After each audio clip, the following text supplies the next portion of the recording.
Hey guys, is Ron here? Okay, yeah. I just have to put the intro. Hi, everyone. We're live now. Welcome to the debate about the Super League aftermath. Essentially, we have a interesting cast, different from the last time, so I could get varied opinions. I'll start from my, I guess, top right caller, Toby. Thanks for joining us. Sure, thanks for having me. Excited to come Toby's an Arsenal fan. into the Lions Den. Lions Den, not really a Lions Den, funny enough. We have a long time person who has been gone for a while, coming back on the pod. I think it was last year, like maybe 2 years ago. Favorite, thanks for joining. Thank you. Thank you for having me. Ola, a member of the pod, back again. I'm sure he's coming here with his bulletproof, ready to fire. No, I'm still recovering from yesterday, please. I don't have any. I don't have any fights left. I don't have any fighting. I don't have any fighting spirit today. I beg.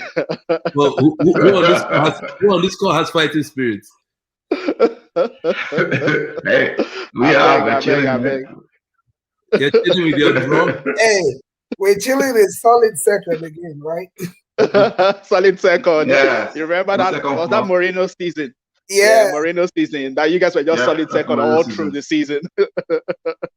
You know, and that's what we're doing again. It's a humbling feeling. So many years of success. You said what? I said it's a humbling feeling after so many years of success.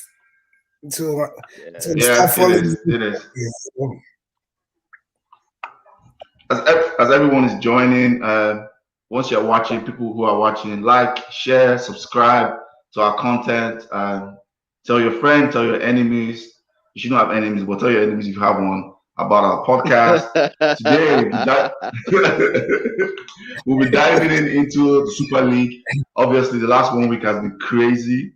A lot of things have happened, but we're going to narrow in on the Super League deal versus UEFA Swiss model.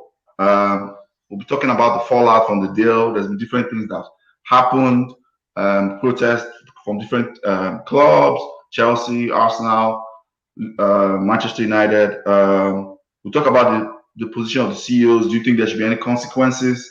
We'll also try to make suggestions from everybody. What do you think about the Super League, the Swiss model? How can we make it better?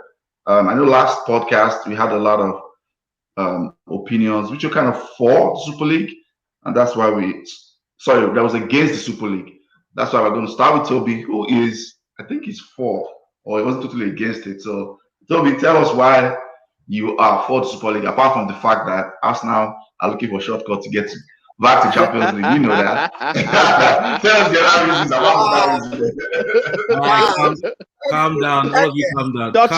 Shots fired. Okay. It's not good to start like this, but let me since you've given me an opportunity to express my thoughts, I appreciate it. And I'll say every football fan was shocked with the Super League announcement. Like, none of us saw it coming.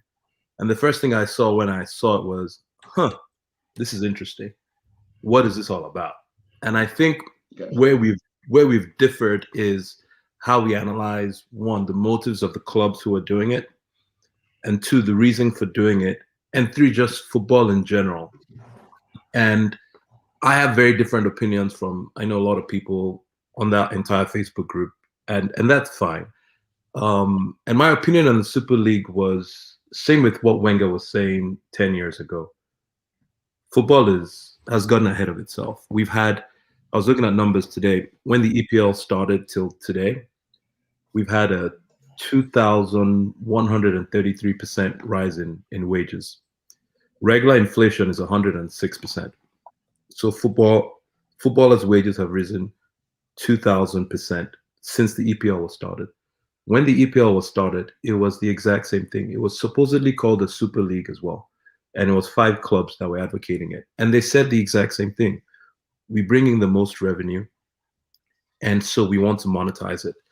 And football was in trouble. There was hooliganism in the stands. The states of stadiums all over England was dire. There was it was just not a pleasurable experience. and I think it was the FA and another committee did a comparison of the American sports model and the British sports model, and they found out that American franchises are profitable, and then UK sports businesses are unsustainable. And what they did when they came up with the Premier League, which was led by Arsenal, Everton, David Dean at Arsenal, was to take elements of that and say, look, if we go commercial and we break away, we can actually make football better. So I guess sometimes, yes, I troll when I say things like, yeah, Gary Neville would not have a job if it wasn't for so-called greedy corporate bodies. But the fact is, EPL has already decided they're going to be commercial. And once you've made the decision to be commercial, you have to make it sustainable. And the only way you're sustainable in any business, I mean, we're all either businessmen or we work for companies. Once you're a business, the only way you're sustainable is if you have a revenue stream and you have a margin at the end of the day after your expenses. So I don't want to take too much time, but my point with the whole Super League, my position on the Super League was I understood their motive. I didn't see it as greed. I saw it more of a reaction to Corona, like because COVID, at least this soon, I think COVID, they said most EPL clubs have roughly 20% of their revenue from match day income, right? And then you have, and then the rest is from obviously your sponsorship deals, which depend on match day attendances as well. And then so what happens when you take away 20% of all clubs' revenue? Players only agree to 5% salary cut, in which case a club like Arsenal gave the players back all those wages in January. And then you ask yourself, how are you going to continue with this model? So my point is more of, I'm not necessarily a supporter of the Super League in its current form. I think it's a great idea for sustainability. Do I think it has issues around the footballing merit? Can it be tweaked? Yes. But I don't agree with the characterization of the owners as it became a moral argument such that these are evil, we are for good. Everyone, if you're this, you're for evil. And I completely disagree with that because Gary Neville won't have a job without Sky. Sky was supposedly the evil broadcaster. Thierry Henry won't have a job. Jamie Carragher won't have a job.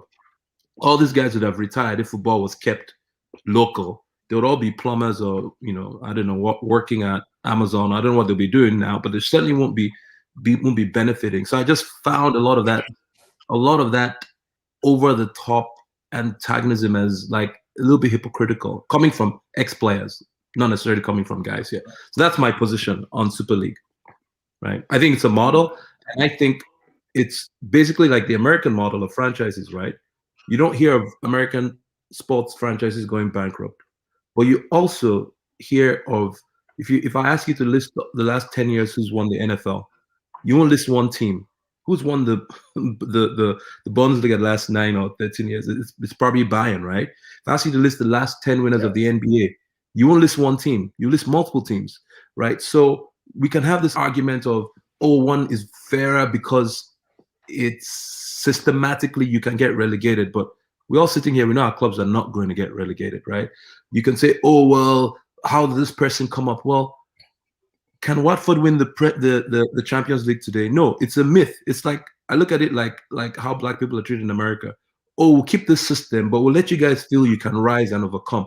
But really, commercially, you're not going to, right? It's just not going to happen. Whether it's commercially, it's based on the incentives that hold clubs back and keep the top clubs top, or it's by a rule that says this top club cannot drop down. So anyway, I know there's a lot of voices here. My position is simply, I understand it from a revenue point of view.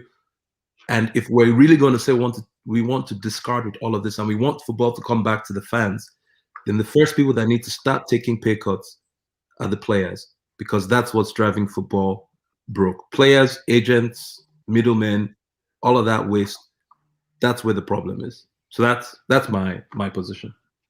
Do you you really believe that the players are the problem? Good points. Hold on, Phillips. Before we start go back and forth, let me take all the comments so that the guys don't out. Let me just read out all the comments quickly. Then we can go to you, Phillips. Giovanni says, make a platform for us to chat about this. Yeah, that's why you're engaging comments. Thanks for the comments. Next comment is from Facebook user. I say, where is Chucky? Give us Chucky.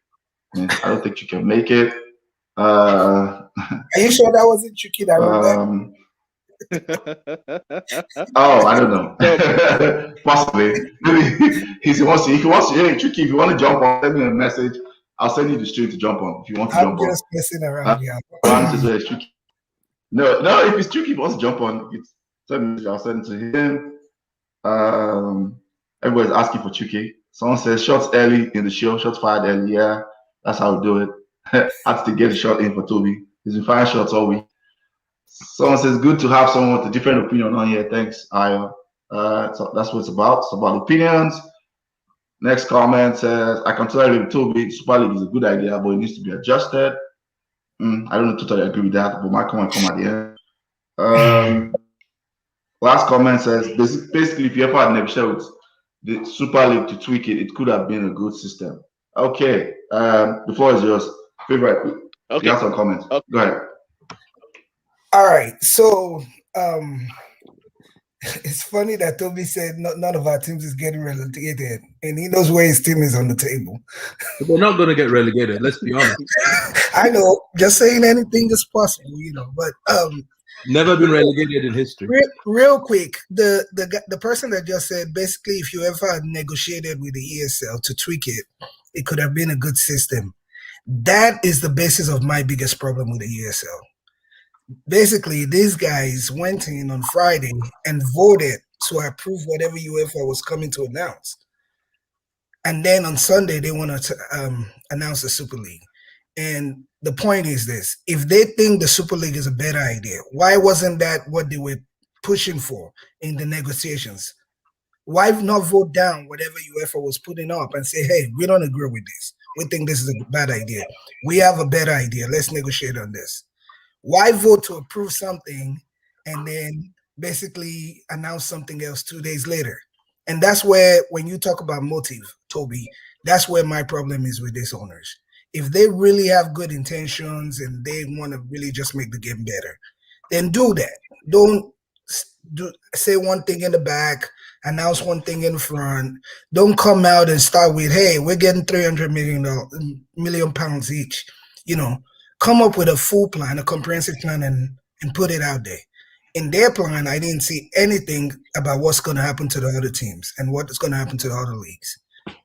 I mean, these guys are too smart not to understand that, yes, there's a lot of people that are just, herd followership, they just want to follow whatever the crowd is saying.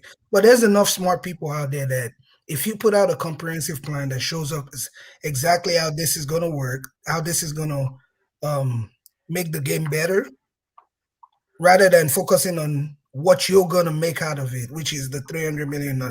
I mean, people say, you show your face with your first impression, right? And their first thing coming out was, hey, we're getting 300 million. So that's why people say it's greed, because if that's the first thing you're willing to put out, then that tells us that's your motive, that's your goal. If they had come out with a comprehensive plan and released the whole plan, there's nothing wrong releasing 300 pages memo. Let people go read it, let people dissect it, let them understand it, and then come back with a reaction. But when you put out a press release and all you want to talk about is how much money you're going to be making, and now you're the best in the world, and why you're the one that can save football, what other reaction do you expect from people? At the very least, it's out of touch, and at most it's released. Can I respond? Philip, sorry, did I cut you off? Finish your point. Are you done? You're good, yeah. Okay. Toby, this question is for you, and you can answer. I think you had some comments. So I like how the entirety of Toby's point overlooked the very point of the game, competition. So, Toby, any response to that? Yes, I'm confused. How is there not competition in the NBA and the NFL and the EPL? Like, let's be honest, competition is always going to be there. This was not going to remove competition. People said that when you had all this money in Champions League, people won't compete for FA Cup. What happened? People said when you had money in Premier League, teams will not compete in Carabao Cup. We just saw City and Tottenham play a pretty competitive game. What are they going to get from this financially? Absolutely nothing. but they're just going to say they got a trophy. Once you have a trophy in football, footballers want to win trophies. They don't care of, oh, if we win this, we get the club an extra 40 million. That's not what's in the mind of a footballer. He wants to win titles and trophies. So if there's once you have a title and a trophy there, you're going to have competition. I just want to answer one of the points and Favorite made. I'm not saying that these guys had a moral motive. I'm not saying there was a moral motive there. I'm saying their motive is purely financial, and I see it, and I recognize it because clubs are facing serious financial pressure today, all over Europe, not just in England. A lot of clubs are spending 145% of their turnover, and they're going to get absolutely screwed. There is a problem. There's a crisis. There's a financial crisis. I think it was, I can't remember which accounting firm did this last year before pandemic, that said literally the current model we have is bankrupting football in England and Europe. You know, maybe Germany not so much, but there's a problem they're trying to solve. So I agree with you completely that the rollout could have been better. It was a stupid way to do it. It was cynical for them to sign that thing with UEFA and come out in a couple of days. Completely agree with you on all those points. That yes, and I agree with you. Their PR rollout of this was a complete disaster because that's why you've had this reaction. Is people can't even take a rational reaction. It's like, oh my God! Like I had to dig deep to find that they had put cost controls of 50% or 50. I think it was 53%. No club can spend more than 53% of their earnings on player wages. Can UEFA do that? UEFA recommends 75, but once Man City or anybody breaks it, they look the other way, and you wonder why people don't take them seriously. Anyway, that's my point. Okay, let's move on to Ayo, you have not done on that talk. Okay. Yeah, that's what I'm saying. I'm giving to you. You can talk. Okay. Very good points on both sides of the issue. Now, first of all, for me, it wasn't a morality issue. I'm not blind to the flaws of UEFA. And I take issue with the fact that after this has happened, some people have been going along that lines of, oh, these fans, you are so stupid. You think UEFA are doing fantastic.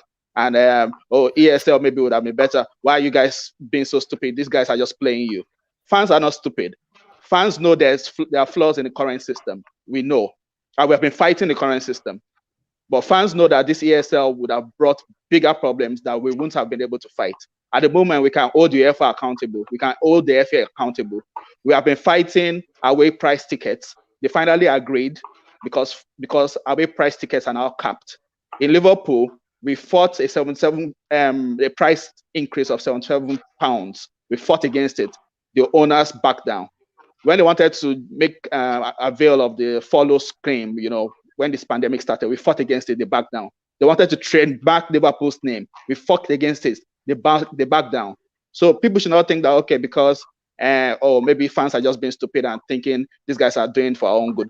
We know what they're doing. We know, okay, these guys are also doing for their own good, but we're just saying this UEFA currently is the lesser of the evil. Now, I'm going to bring some facts into this. Number one, UEFA have been bending over backwards for these big clubs for years because these big clubs keep wanting bigger money. They want bigger power. They want bigger share of power. So UEFA have been tweaking the system just to keep them happy.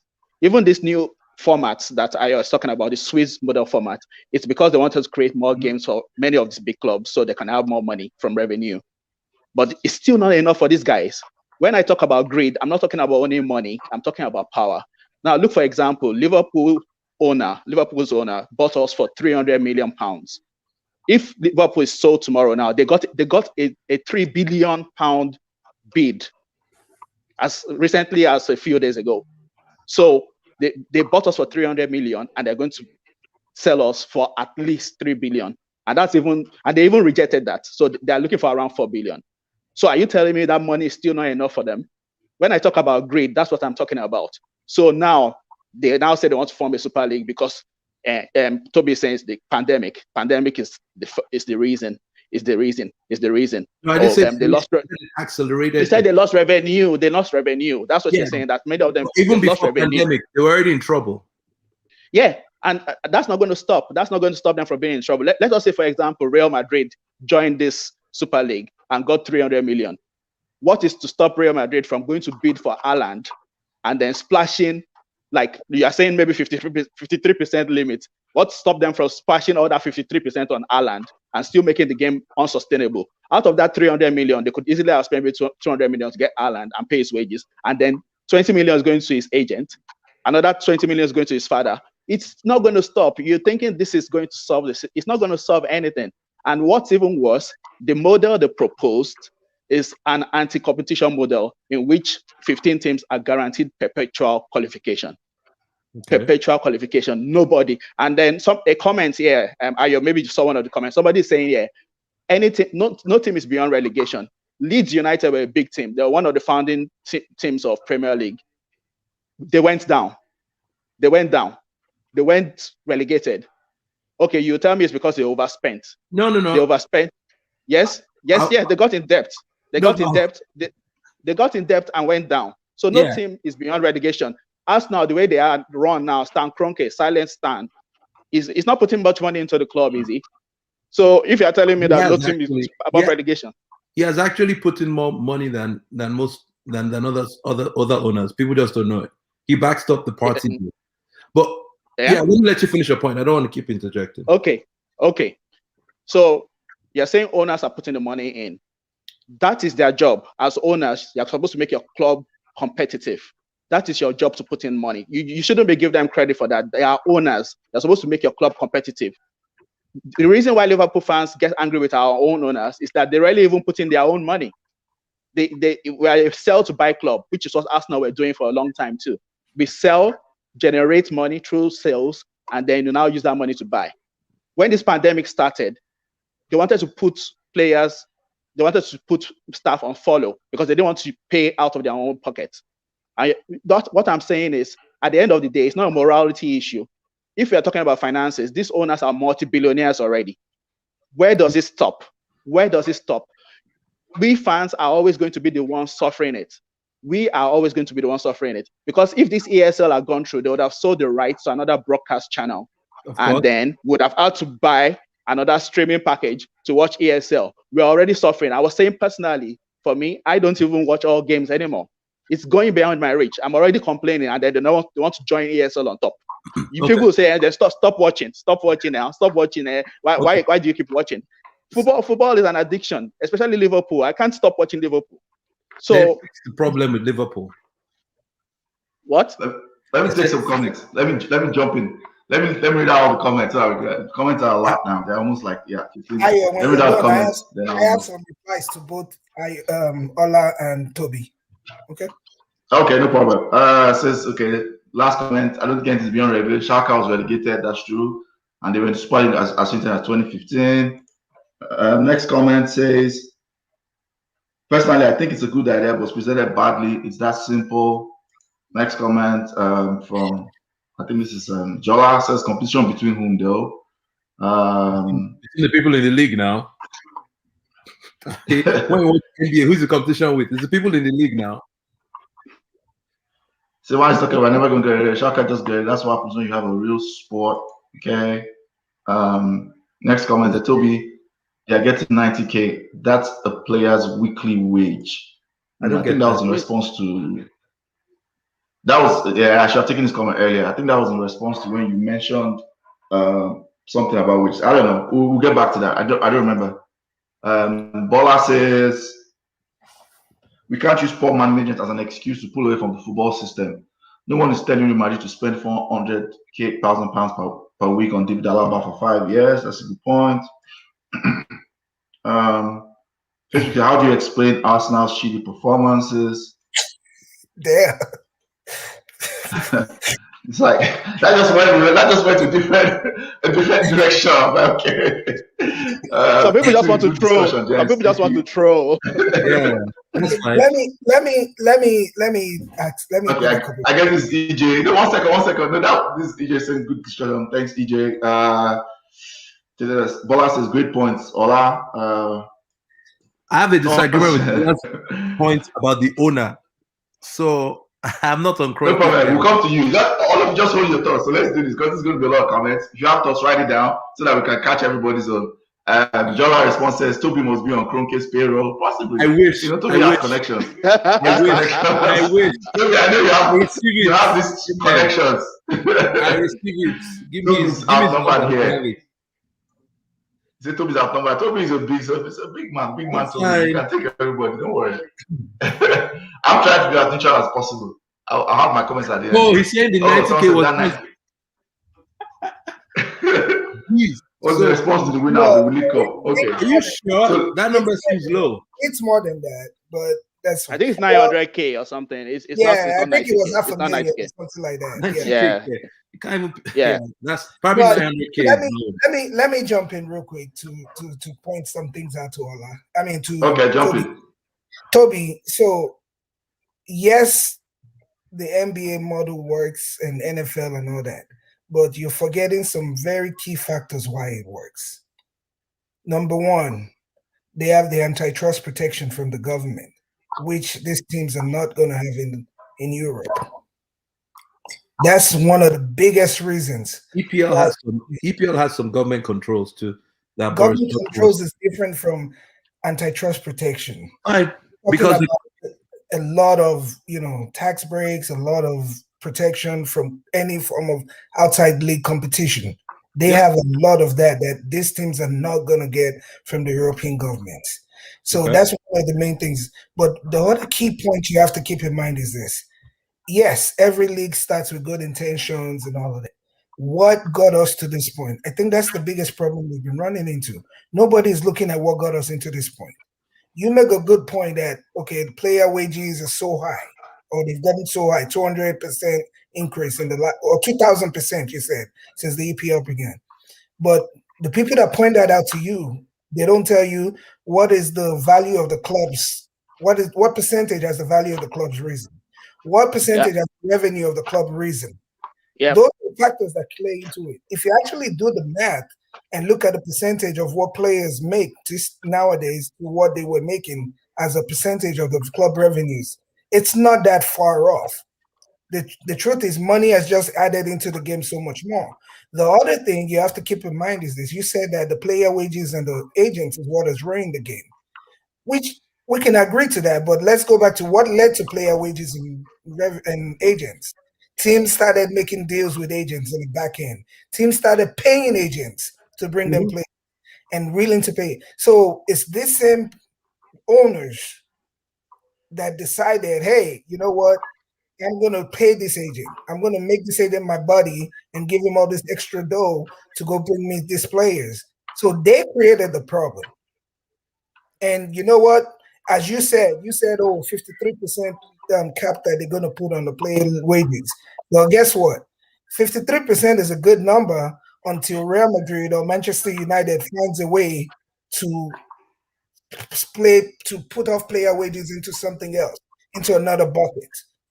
They could call it appearance bonuses or something. They will find a way to get around that number and they will overspend. This is what these people do. And they're gonna keep doing it. Okay. I hear your point. I think we should take a step back and acknowledge two things. Like if there's a problem with something today and I say here's a way to solve it, right? You can't make the point that, well, these clubs are always going to be rational. They're always going to be stupid. They're always going to mess it up. In which case, then they shouldn't be in the business of owning football, right? But the broader point is, what's the job of an owner? Ola made a good point that, hey, whoever bought Liverpool, these guys bought Liverpool. Now the value of Liverpool has gone up. But in business, that's not value they can, until they sell, they've not gotten that value. It's like owning a stock, right? It's retained earnings. Call it what you want to call it. But okay, if you forget the price of the team value, what about? Hold on. My point is, it's like buying a house in America for $200,000, right? Paying your rent every month, right? So paying your mortgage, and then you sell it for $1 million in 10 years' time. Fine, but you don't get that $1 million till you sell it. Now, my point is simply this: in England allowed foreign ownership to come in and buy clubs, right? And so it saved the EPL. Let's be honest. It saved the EPL in 92, 93. It reformed football in the EPL, right? Give all these players wages, made it a sport that everybody could watch worldwide. Before, if you're in London and Arsenal was playing, unless you went to the stadium, you couldn't see the game, right? And right now, we now have a situation where they have to live within their means. FFP is not about club value. It's about, if you make 600 million at the end of the year. Sorry. How did they save football? I mean, I don't understand. Hold on. There's an EPL report about Football League report, and I can send it to you after the game, after the call. There was a lot of hooliganism in football. People were scared to go there. Stadiums were collapsing. They needed infrastructure. Right. It was for like the down, I don't want to say the downtrodden. But it wasn't foreign investment that saved No. But it was, they went to carry the foreign US model of sports. And the Football League wanted to break away from the National League. There were 2 leagues in England fighting. Yeah. David Dean and 5 clubs backed them. And then they pulled away and formed the EPL. And you said foreign money saved it. That's the part I'm trying to understand. Okay, so my point is, the way foreign money has saved it is because they allowed foreigners to buy clubs, right? That didn't come until much later. Yes. It didn't come much later. But Sky's money was foreign. The whole point I was making, the point I was trying to make was opening up football to the wider world through Sky. Okay. Solve this local problem. Because now I'm sitting in Nigeria, I can watch EPL, right? And contribute to those clubs' earnings with my DSTV subscription, whatever you want to call it. My point is they opened up football as a business. Okay. Opposed to some other leagues that do it differently. So the issue with that is once you make it a business, you have only a couple of things. You have top line revenue, you have cost, and your margin. So you have to live within those means. Arsenal is the club. All of us Arsenal fans are sitting here. Our club, we don't necessarily need the ESL, right? Because Arsenal had $200 million in cash a couple of years ago. Yes, we'd have gone through some of it with the pandemic, but we paid off our stadium. Tottenham is screwed. They just built another $100 million stadium, and the pandemic happened. So think about it. They're in a bad situation. And so once you said it should be run like a business, then let's keep morality aside. If I'm a business, I either raise revenue or I reduce costs. And as a fraction of revenue, right, today, look at all of us. We're all sitting here, both of you are United fans. Ola is a Liverpool fan. What happens when African Nations Cup comes in January? We'll all be praying Mo Salah doesn't get injured. I'll be praying Partey doesn't get injured, right? Because we want them to come back and help us win the league, right? And so, because we don't feel the value of the Nations Cup is the same to us. I'm sorry. Did you just say Arsenal win the league together? I'm sorry. I have laughed now. What did you say? Did you just say Arsenal win the league together? No. I said that we all just message you. Yeah, no, but my point is the league is more important. So, and why is it more important? Even to the player who wants to play, he knows it's more important because that's the league that's paying him $200K a week. His country may be paying him 40 grand a week. So my point is money's in football and money's going to speak. Now, is the other problem with ESL? Yes. The last point I'll make to answer our last point, and I'll let you guys talk, is you said the job of the owner is to put in money. I disagree. I think as an owner, and it's an opinion thing, I'm not saying you're wrong, I'm just saying I disagree. If I buy a stock in Apple, I want it to appreciate. Pure business decision. If I own a club, I want that club to win as well as appreciate. You know who's a great owner of a football club and the fans hate his guts? Mike Ashley. They've been trying to chase that man out of that club since 2003. Last time I Googled it. They've been boycotting him since 2003. He's worth £2 billion today. He put it up for sale 2 years ago. He got close. They didn't get him to the value he's wanted, and he doesn't care. But guess what? Newcastle, their wage bill and the amount they spent on wages was like 40% of all their revenue. So you would say this is a club that's the owner is British, so there's no he's a foreigner. Like I'm hearing a lot of, anti-foreigner speak, get people out of our club, get them out of England. They understand the English game. Mike Ashley understands the English game. Newcastle guy through and through. Newcastle is not trying to win the league. They're not trying to do anything. He's just running it as a business, and the fans absolutely hate him for it. So you ask yourself your question, as a Newcastle fan, how do I want my club to succeed? I have two options. Mike Ashley ain't going to do anything. He's not going to pull his $1 billion because it's a risk. You can spend $1 billion and not win anything, right? So he's going to say, let me just keep doing what I'm doing. We'll manage our wages. We'll run sustainably. But fans hate him. And they're like, well, you can't win. They begin to troll Newcastle. They have no ambition. But if he really has ambition, what should he do? So basically, we're asking for socialism. Let's all sell to the wealthy that can bankroll all our aspirations. And that is not a business. It's not a business. If football is a business, run it as such. And honestly, I don't have the numbers right now to tell you what it is. But the real inflation of football is from wages. It is from wages because they're getting higher and higher revenues, and the proportion they're spending on wages keeps going high.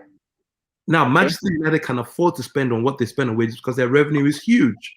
So Manchester United is actually, if you look at them, I know they hate their CEO, but if you look at what he's done, he's actually controlled a lot of their spending. I think it was 45 or 50% of Manchester United's revenue is spent on player wages. That's not the same as Everton. That's not the same as some other clubs. We're praising Everton today. Why? Because they can go out and get an owner and spend so much. But it's not sustainable when you spend more than you make. That's all I'm going to say. You can't say something sustainable and say the owner should just keep backstopping. Let me just clarify I just want to clarify something. Sorry, I want to clarify something. When I say the job of the owners is to put in money, I'm just going to clarify that. I agree, football is a business. It's all about money. Money, if you want to make money, you have to invest money. Money chases money. Okay? If you want, like Liverpool now, I said, okay, they got us for 300 million, and now we're valued at over 3 billion. It's one of the reasons was we increase our revenue stream. So as an owner, if you want your club to continue to increase in valuation, there are sometimes you have to put in your own money, especially if you know that this is going to help you get success on a higher level.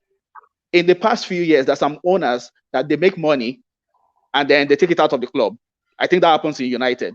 They take money out of United. That is not what an owner should do.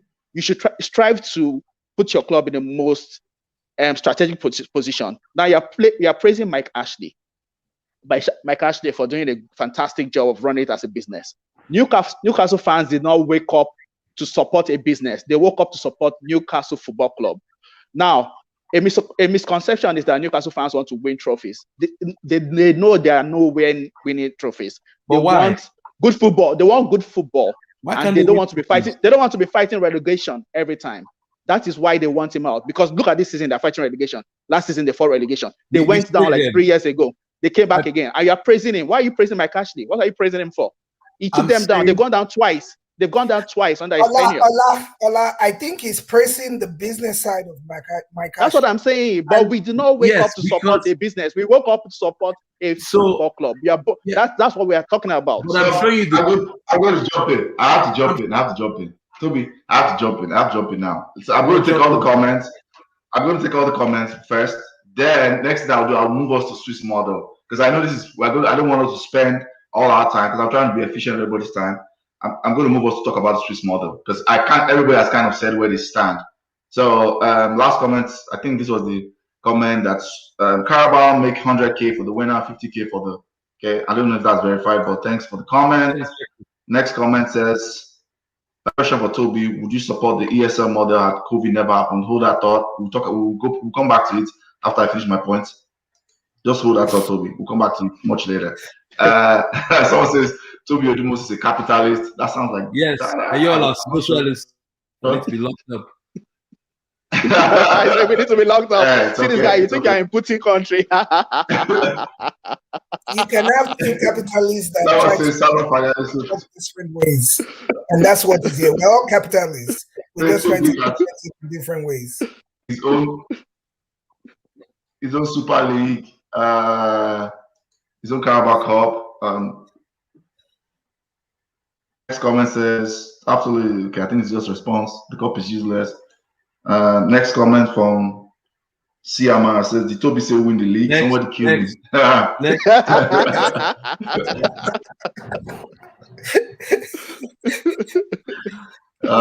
Always take a shot at Arsenal fans. They'll come for you. You know they'll come for you. Bola says, did he say Mike Ashley? Yes, he did. He said Mike Ashley. Yeah, Toby always been the contrarian. I like that. Jola says, but us United fans hate the Glazers too. It's not about whether your owner is local or foreign. The problem here is that the foreign owners are the ones trying to change the entire model because of money. Next comment says, "Ooh, this is a long comment. My goodness." Hand clap for Toby. Only Chelsea, City, and PSG have owners who don't really care about profit. They have other motives. That's why Liverpool and Man United owners cannot just spend recklessly like those three. These investors only want to make profit. If Newcastle fans didn't run as a business, they shouldn't have sold.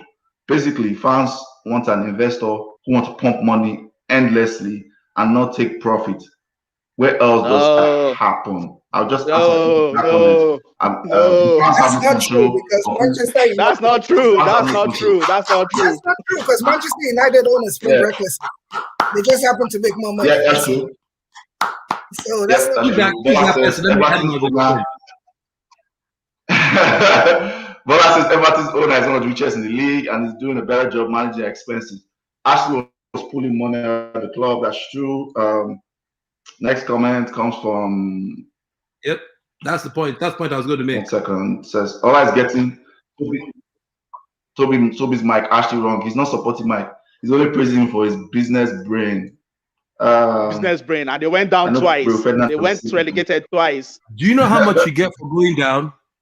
1 second. Let me. Is it good to go down? So it's good to be relegated. Compared to be relegated. No, you get enough money. You don't wake up to support the business. Someone says you don't wake up to support the business, but it is a business, like it or not. Okay, so let me jump in. Real quick. Probably, yes, you get a lot of money for going down, but you lose so much in sponsors and everything. It's either a wash or you're actually still making out less. I know, but I'm saying if you look at the stats for the teams that come back, chances are they went down the year before.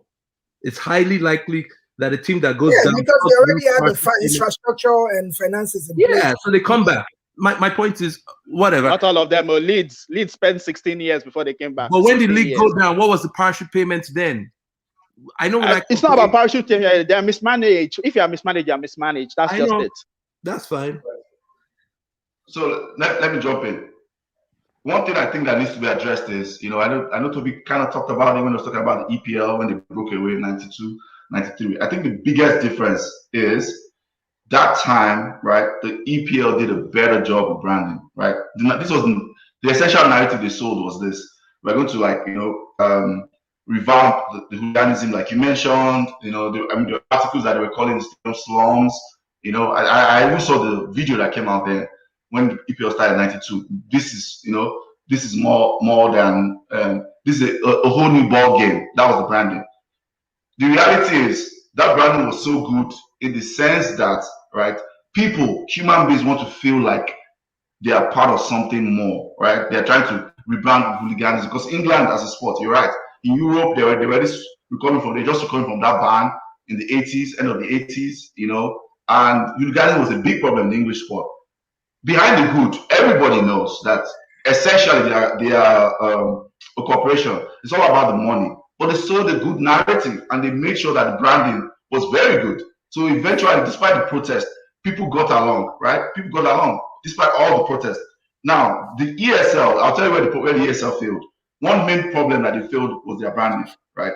Right now, if you look at big corporations, Nike, Adidas, everybody's trying to stand behind, whether it's civil rights movement, whether it's like equal opportunities, like people are trying to brand that this means more than, like they have a value chain to what they're doing.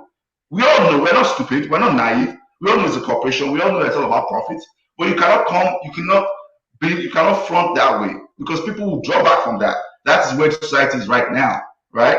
ESL came across like almost like a dictatorship. This is what we're going to do. They didn't have contracts in place. They didn't have like big brands behind them. JP Morgan had to come and issue a statement. The major issues that are right now in football, they didn't address, right? Corporatization, which you kind of touched off.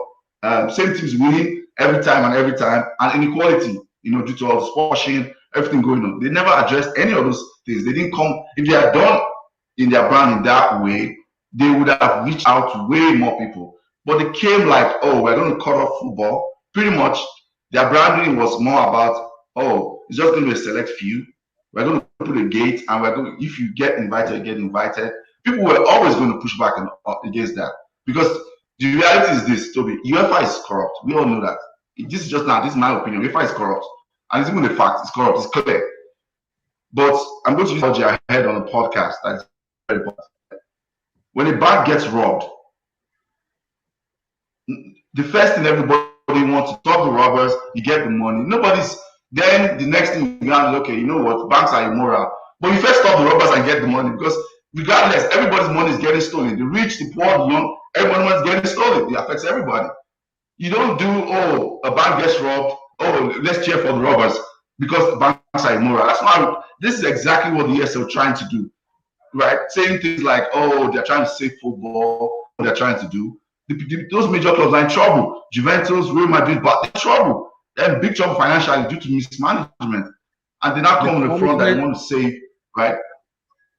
Save football. So for me, those are the major points where they failed. Their branding was really terrible. That's kind of where they fell flat on their face. That's just my personal opinion. The concept is also wrong, not just the branding. Right? Don't excuse them. Right, yeah. Oh, their branding was wrong. The concept was also wrong. No, I don't want to touch about. I don't want to touch. Hold on, let me land. I don't want to touch all the points everybody has touched. I just want to talk about just one part. That's part. I agree. You know, the concept was wrong. The fact that you want to turn football to like a circus, in my opinion, like a novelty, without competition, without like the unknown, taking all out, it becomes like a novelty at that point when you do that. So I agree that UEFA Swiss model it's not ideal, and I think I want to push us to that now. I think it's enough of Super League conversation. Let's talk about the UEFA Swiss model now, so I won't spend 3 hours on this pod. Let's talk about UEFA Swiss model. What are your thoughts, Toby, about UEFA Swiss model? I think you're having the problem. UEFA has a socialist mandate, which is fine. Same thing with the EPL. What you're having is the problem is too many games, right? Just too many games. Players are getting burnt out, and they're proposing we'll play more games next season, or whoever is in Champions League next season is going to play more games. And the truth is, nobody wants to say what's the problem out loud, but the problem is this. One of the problems is this. United playing at Slavia Praha 2 games in a season is a waste of, doesn't bring the broadcaster the money they want, doesn't bring United the money they want, and it only benefits Slava, right? So UEFA is always trying to play this balance of, we have all the smaller teams, we got to get the big team coming in, kind of like what the FA Cup does, what an away game does when Arsenal plays like a small team like Coventry, right? And they're like, oh, we're going to get all the wages, or they'll split the wages, whatever it is, right? Or sorry, the gate receipts. So my problem with UEFA model is, it's just, unfortunately, these big clubs, and let's call these ultra big clubs that have the big stadiums, that have the big global fan base, it's just not what they're. Wow, some of it, it's almost become like Carbo. It's not. I mean, Liverpool won the Champions League last year. What did Klopp come out and say about money for transfers and everything the following season? I'm just being honest. Like you talk about disincentive. Okay, so I buy this asset, is, you know, pick your world-class player, Paul Pogba. I'm paying him 400K a week. I got to protect him for all this stuff. And then I let him go to Europe, and then they add 4 more games in Eastern Belgium or whatever it is. And then now he's got to go there and do all that. And then he gets injured, and I lose him for the rest of the season, and I don't qualify for top 4. So, I mean, I just feel there's just too many games, and I understand the social part of it, but the big clubs are finding it harder and harder to justify. So Allah's point is like, oh, the big clubs are always asking for more from UEFA. This is the reason why, because it's hard for them to justify with their spend and their revenue a bunch of all this meaningless activity. And players are also beginning to complain. Too many games. How do you cut down the number of games? England had this problem when they formed the Premier League. Too many teams. So they said, okay, we promise we'll cut it down to 20. And that's the part ESL was getting right, was that in Europe, among the top clubs, some of these games don't make any sense. So let's cut it down. All these others talk about whether you get promoted in or you get relegated. We can fix all of that. That stuff can be amended, but the problem is still going to be there because of all this money in football. So I mean, I don't want to. That's my point. There's just too many games. The big clubs are continuing because it's not worth their time. Okay, just to give context to viewers watching, if for people don't know the Swiss model was proposed by UEFA. The proposal came out last week. I think they're saying proposing to start in 2024, and essentially, it's going to be 2 groups of 10 teams, which is way more games. And I think the first 5 or so qualified, and the other 5 play like extra playoffs. And essentially, they're just trying to get more big teams play against each other. That's the whole idea behind it. Now, one of the big pushbacks to that model is they have 2 spots essentially for teams who historically they have good coefficients. Say Bayern Munich or Real Madrid finishes between 5th and 7th. Their coefficients may come in. They reserve those 2 spots for them. And that's one of the big pushback of, okay, where's the meritocracy when it comes to that? One thing I wanted to say quickly, so that I don't have to talk about the Swiss model. One of the major problems for me about the Swiss model is I think UEFA are also forgetting that, and ESL in a way, right? With the ESL, both of them is, if you have the big teams play each other consistently every time, it doesn't become much of a spectacle anymore, right? You lose that value of, oh, you're about to play, AC Milan is about to play Real Madrid, Chelsea is about to play Barcelona. Yeah. In the group, that value of, oh, this doesn't happen every time. Yes, lose. And I think they're underestimating is the fact that the attention span of people are very short. If you are going to play this game, it just becomes like another friendly preseason. People will stop taking it serious until it gets to. So that's one thing I think they are forgetting. Comment, then I'll jump to Philip. Philip hasn't said anything in a while. Someone says, you said it all, fans want owners to just pump money like, these guys are investing to make money. Show me business that's not in the business to make money. It's a good point. Jola says, I bet Toby already has tickets for the ESL Cup final. He'll be the only fan in the stadium. And I love it. Toby. You love it. It's okay. Bola has a very detailed comment. Bola says, pulling money out of the club is like pulling money out of your home to spend on depreciating assets. To increase the value of your home, sometimes you pump money into the home to improve your kitchen, electrical, HVAC, the infrastructure of your home, just like a team has to spend on the infrastructure of the club. That's a great comment, Bola. How does he know he's spending it on depreciating assets? Next comment. That's a great comment. How does he know what the owner is spending the money on? That's not an appreciating asset. If I'm Kroenke, yeah, both private jets. If I'm Kroenke and I own 5 football, I own so many sports teams. You can't judge what his business acumen. If I pull money out of an asset, I can spend on an asset that I can spend it on Bitcoin. You don't know, so that's not a great comment because it's too much. There's too much conjecture. I think it is. Football, if you are looking at football, the football as an asset, right? Your football club as an asset, right? That is. We don't care about what Kroenke owns outside of Arsenal. Like, that's just one example. We don't care. We're just focusing on Arsenal, like that. So if you do not do that, it becomes a depreciating asset, right? Because over time, the club, and that's what is making all these owners. No. They are afraid of that. They are afraid it could become a depreciating asset. No, anyway, that's a different argument. No worries. Let's move on. It's a comment. If you live in the best part of town, you don't annex your community. You find a way to leverage resources to improve city as a whole. If you are the government. Not if you are the government, okay. Not if I'm a just make champions just for champions then, but still earn it. That's what it used to be, I think. Was it the first 2 years before they changed it to like 2 people, then 3, then 4? Yeah. Jora says the DSL was not going to cut down the number of games. Let's get that right, please. No, but it was going to make each game. It was going to make each game worth it to the club with that $300 million.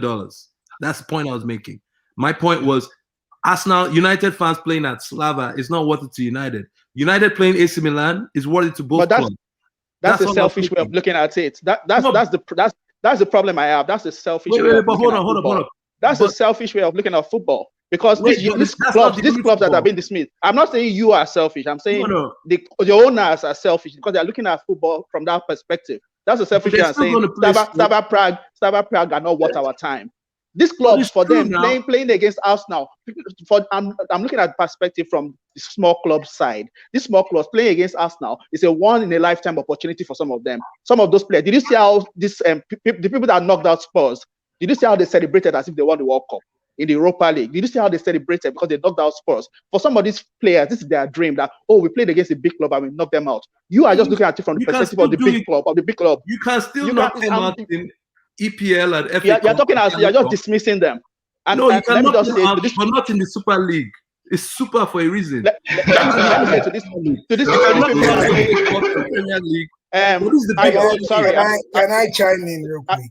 Ayo, to the people that are saying that we want owners to be magas, I have never said that. I'm not speaking for others.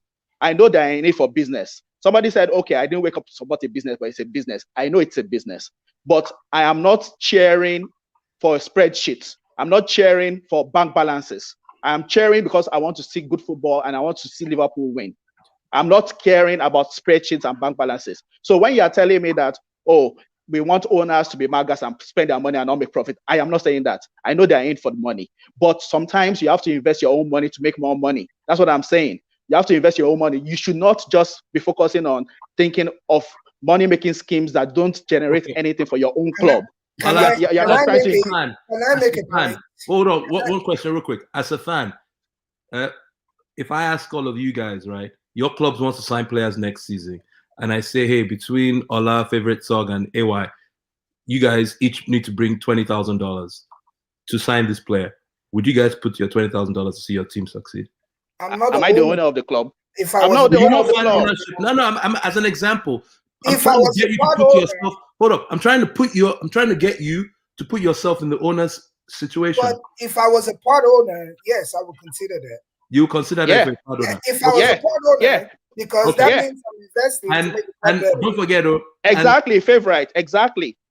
Okay, so I'm going to write it out for you. As a part owner, I come to you. I say, hey, we want to sign. Who does Liverpool want? Mbappe. Maybe Liverpool wants Mbappe. Well, let me use United so Ola doesn't think I'm picking on me. Who does United want to sign? Do you guys still want Sancho? It don't matter. I mean, use any player. Okay, let's just say Sancho. And United is fan ownership, right? And I say, okay, both of you, you get your documents from them. They say, okay, hey guys, sign Sancho. Here's the risk return analysis. Sancho is going to cost us 180 million. Each fan divided by number of shares. But that's the thing. The premise of what you're saying is starting out wrong in the first place. Why? If United was fan ownership, one, there is no profit being taken out of the club.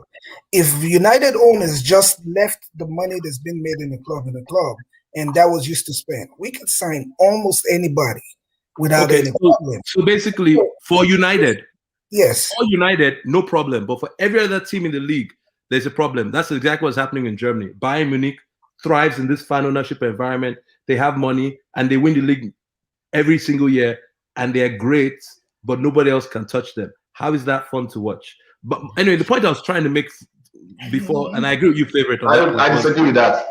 If you put money in, if I come to you and I say, hey, Ola, you're a businessman. Let's say you manage $100 million. There's so many ways you can put your money. I say, okay, this 20 million you're going to put to sign this player, there's literally no guarantee he's going to give us the Champions League. Even if we won the Champions League, best case scenario. Best case scenario, even if we won the championship by paying this $20 million, our return on investment is 4% because the Champions League will only give us an extra £30 million. How is that worth it to any owner? Toby, you're looking at the short term though. We're looking at the end term. We're looking at the end term. No. Toby, you're looking at the short term gain. I'm talking about, look at Liverpool now. I'm sorry I keep going back to Liverpool. They paid 300 million to buy our club. Now it's valued like 4 billion. So if they sell tomorrow, they're getting like 10 times the amount that they put in. So that's enough profit for them to last them 10 generations. You're just talking about, okay, if you put in this money now, you're going to get 4% back. I'm talking about the end goal because they've increased the value of Liverpool. So by the time they sell Liverpool, they're going to sell it for like 4 billion when they invested only 300 million originally. Let me make an overarching point to Toby. And this is something I read somewhere yesterday.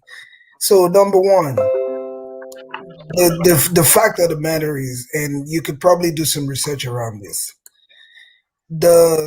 what they are projecting to make in the ESL is almost impossible. The numbers are not there. The money is not there. They can claim it's there all they want, but just smart people have done the numbers and the money is not there. And the model is not sustainable. Yes, you give everybody 300 million to start, but the prize money at the end of the day, it's going to be just the same as Champions League or maybe even less. That's the fact of the matter. So, yes, it sounds like a novel idea, but the truth is financially it's not going to be sustainable. It's not what the American sports do. You can't compare it. That's why it crashed in 48 hours. That's why it crashed in 48 hours. Hey, that's why it crashed. It's never. How can something crash when you've not even tried it? You can't say apart from that, they wanted to start and they stopped it. They stopped it in 48 hours. You guys, the EPL was supposed to start multiple times and didn't start. Also, you guys someone said EPL crashed in 1985 when they tried it. Toby, it did crash. It just never got off the ground. Toby, let me finish. So, because it's a false statement. You can't say it has crashed. It didn't. I didn't say it crashed, but I know. I'm just making sure that also doesn't spread in the internet. The other point about it is this: so I think there was a 3-page thing that was released from some of the points in the ESL, and one of the things was how the money was going to be shared, and how certain clubs are getting way more than smaller clubs like Inter, AC, and Atletico. And then, there was so basically there's a bunch of guys. There was like 10 or so clubs getting a whole lot of money, and the other 5 are getting a little bit less than them. And then Barcelona and Real Madrid get another extra 60 million euros per year over the next year or two, on top of everybody else, which makes sense why Barcelona and Real Madrid isn't interested in pulling out anytime soon. But my point is, when you do those numbers and look at what football is generating, it doesn't make sense. The numbers are not there. They didn't have a broadcast writer. They didn't have a broadcaster signed up. That's another big problem. They were hoping that they would get a broadcaster. A broadcast company who will come in and pay billions. That can be overcome. But nobody signed up. They didn't have that signed up, so they didn't even plan this thing properly. And let me tell you something. These people, they are also cowards. Because if they had the courage of their conviction, they should stand and say, we'll go ahead with this, instead of all pulling out in less than 48 hours. Gary Neville nailed it. Neville nailed it. They didn't put their faces to this. Look at them when they released the statement in the first place. None of them came out at the press conference. They sent their coaches and their players to face the cameras. These people are cowards. They couldn't even stand. They couldn't stand. Yes, they sent their manager. My owner's son was face the fans and had a Q&A with the fans and face the press. That was day 2.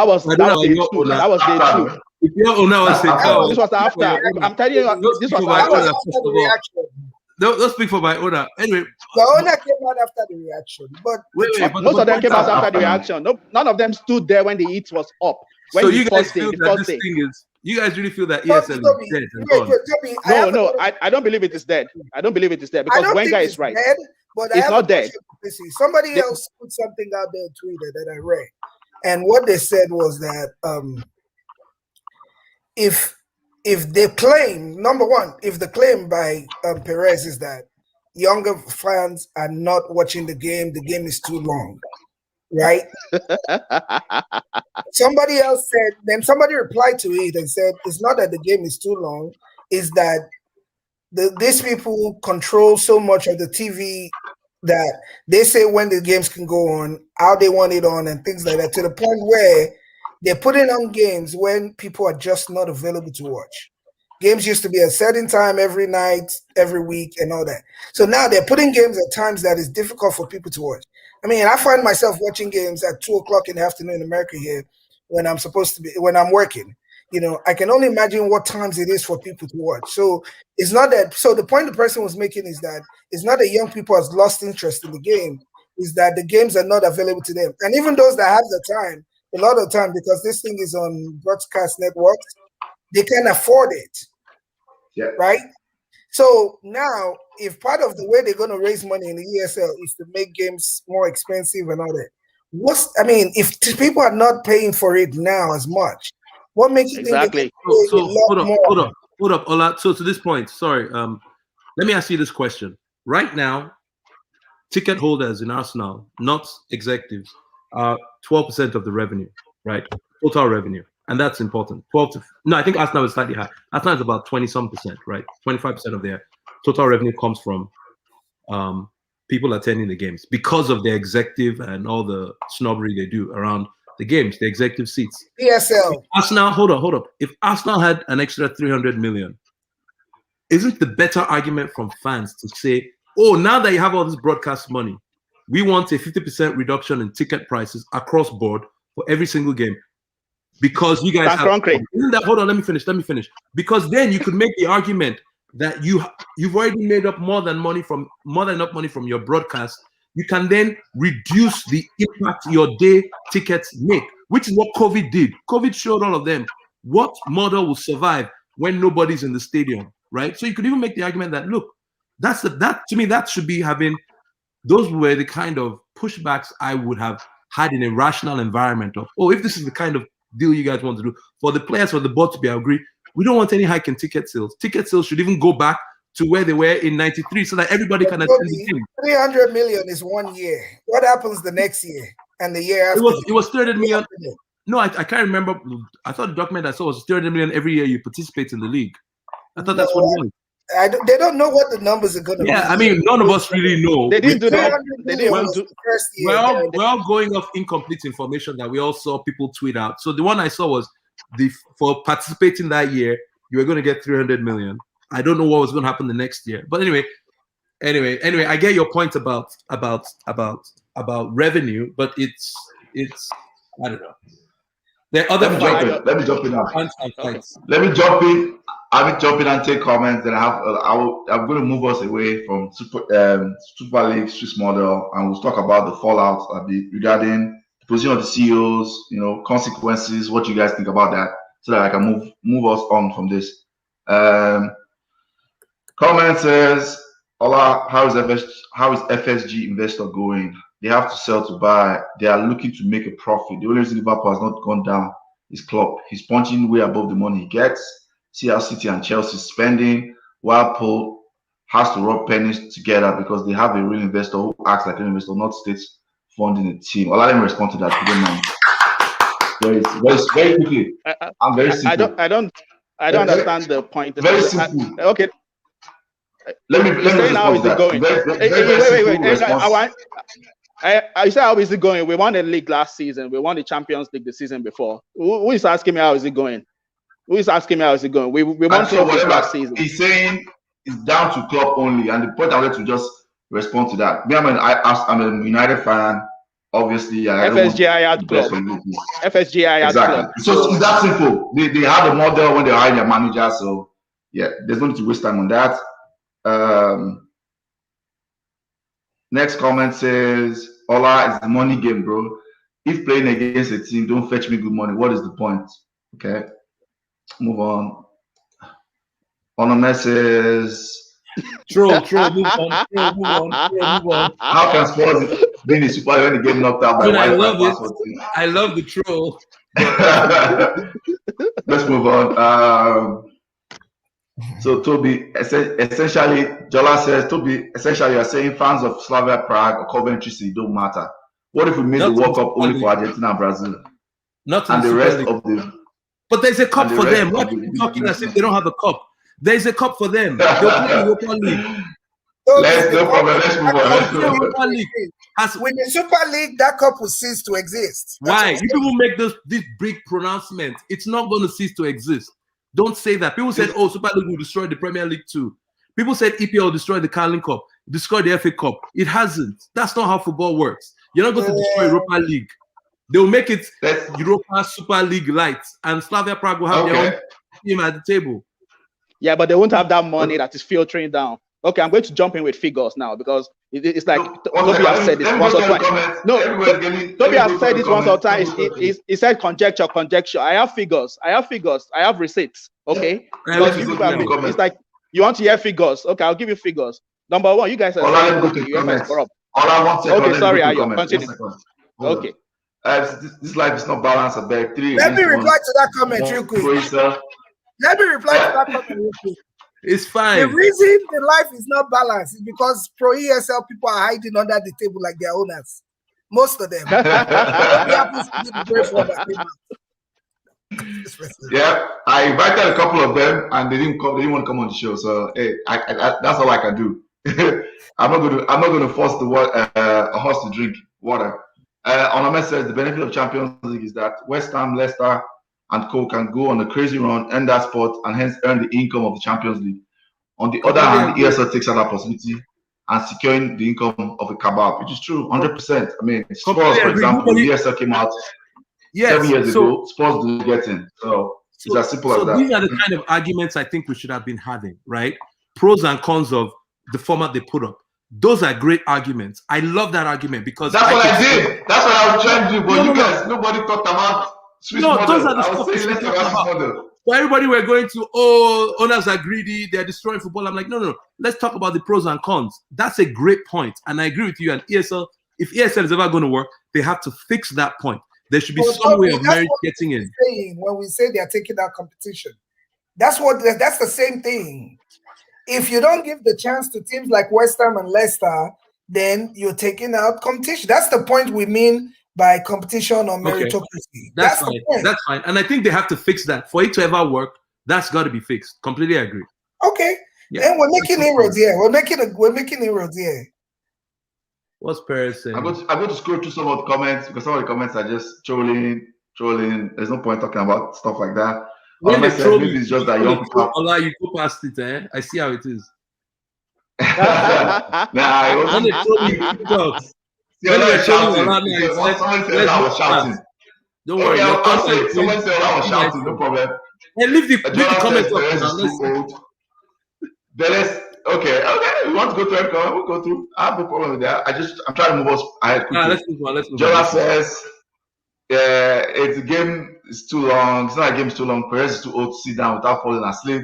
The man should be watching his cholesterol in the nursing home instead of chat. Okay, Jola.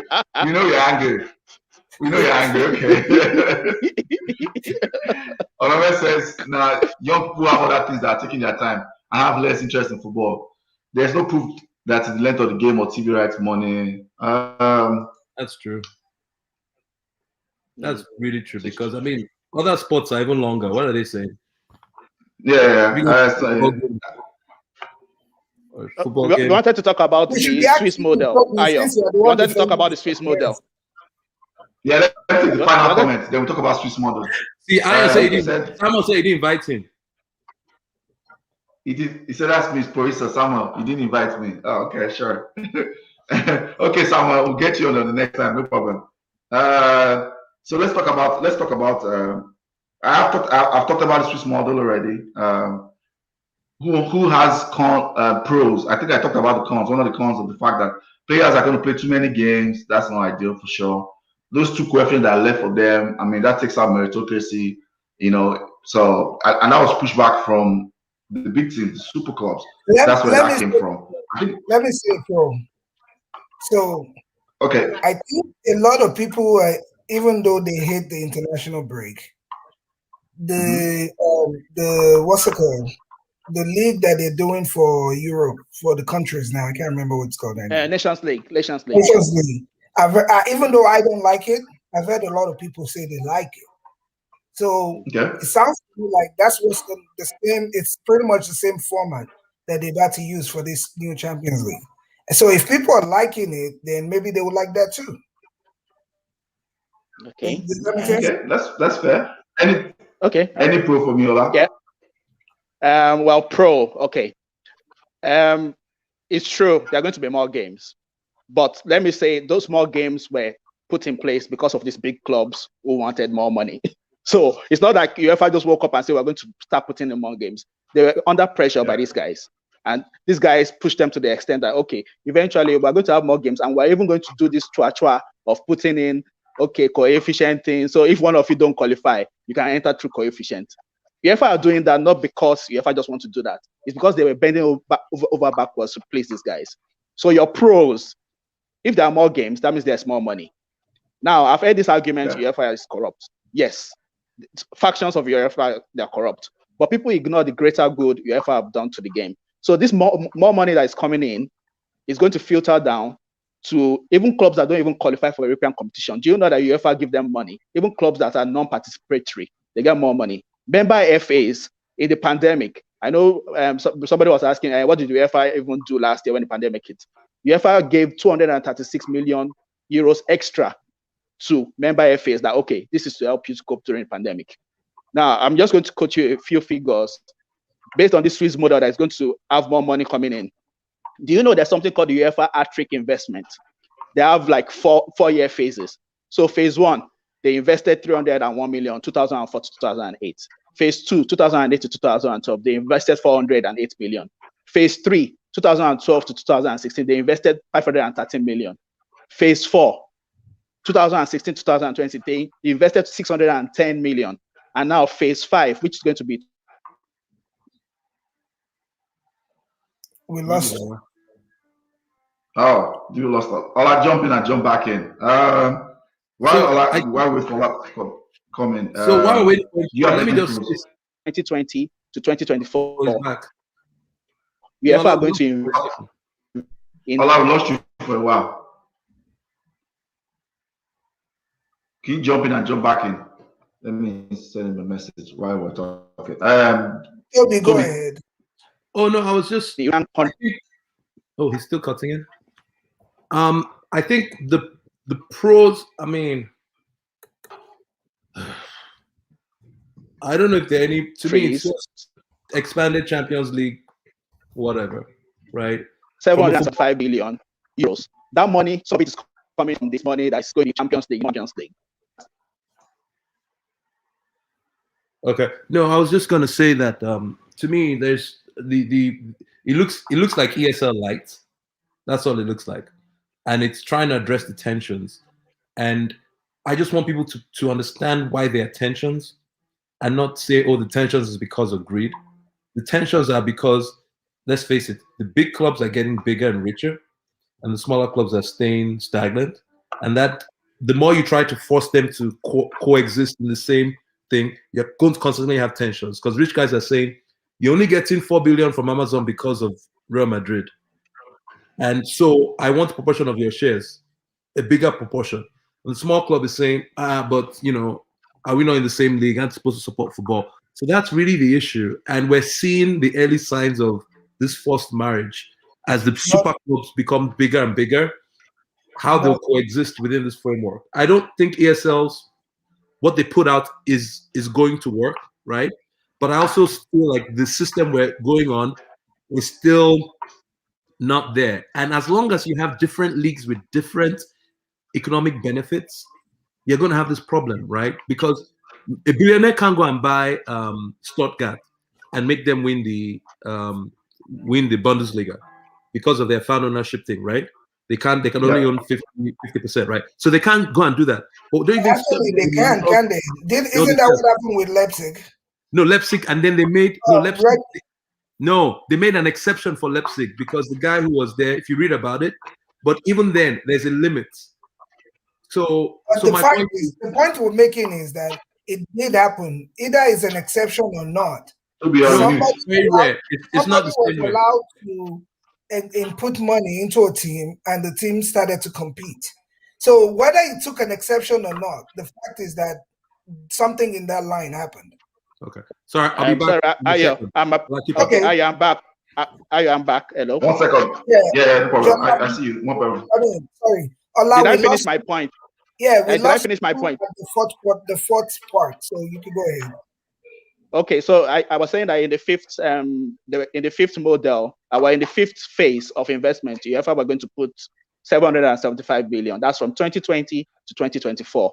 So that's taking into the fact that they are getting increased revenue from this new format. So when Ayo is asking me about pros, that's one of the pros, because the new revenue, the increase in revenue they're getting from this new Champions League format, they're going to reinvest it. I'm not saying they're reinvesting everything. And I'm not stupid. I'm not saying that UEFA are not going to chop some of that money. But a vast majority of that money goes back to the smaller countries, goes back to smaller clubs, you know. So they help to raise the grassroots. Like even the stadium in Albania, that's just one example. There are many stadiums in smaller countries that UEFA helped to part finance. And during the pandemic last year, UEFA also donated 36 million extra to help these countries, these member FAs during the pandemic. So the pros of this is that there's more money coming into UEFA, but at least there's a detailed way in which, if you can just Google it, it's called UEFA Hat-Trick Initiative. You see all the figures. These people, they're making money, it's true, but they're also pumping back a lot of that money to the grassroots. They're helping smaller clubs. We tend to focus so much on clubs, and even we should focus about country FAs. Look at countries like Kosovo, Albania, Bosnia. You know, some of those countries, they were in wars, they were poor, and UEFA had to help them, their grassroots football, you know, build them pitches with some of this money, and to help them to recover, to get to the level in which they can compete a little. So we shouldn't just be guilty of focusing on only what our clubs are going to make from this. Or we shouldn't be playing Slavia Prague because it's not worth our time. Why are you not looking at it from the perspective of Slavia Prague? For them, it's a once in a lifetime opportunity to play a big club and maybe make some money from it. You know, so that's what I'm saying. That the pros of this new Swiss model is the revenue is going to increase, and that part of that revenue is going back to smaller countries and smaller clubs, even clubs that don't qualify. And they've stated by 2024, UEFA would have spent 2.6 billion in investment between this Hat-Trick initiative that they started. They would have spent 2.6 billion on investing in grassroots football for member FAs, for clubs that don't even qualify for the European competitions. So that's just to answer your point about one of the pros of this, Ayo. Let me take all the comments. Allah, just a quick point. Nobody, my father always says, nobody chops money, they spend it.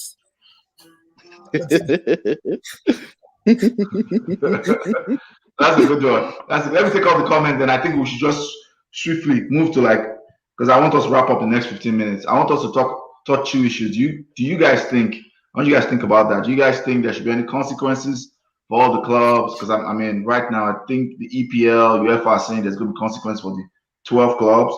Second thing I'm asking is suggestions. You guys should come up with suggestions to what model, you know, Super League, UEFA Swiss model, what model and what tweaks can make to make it better.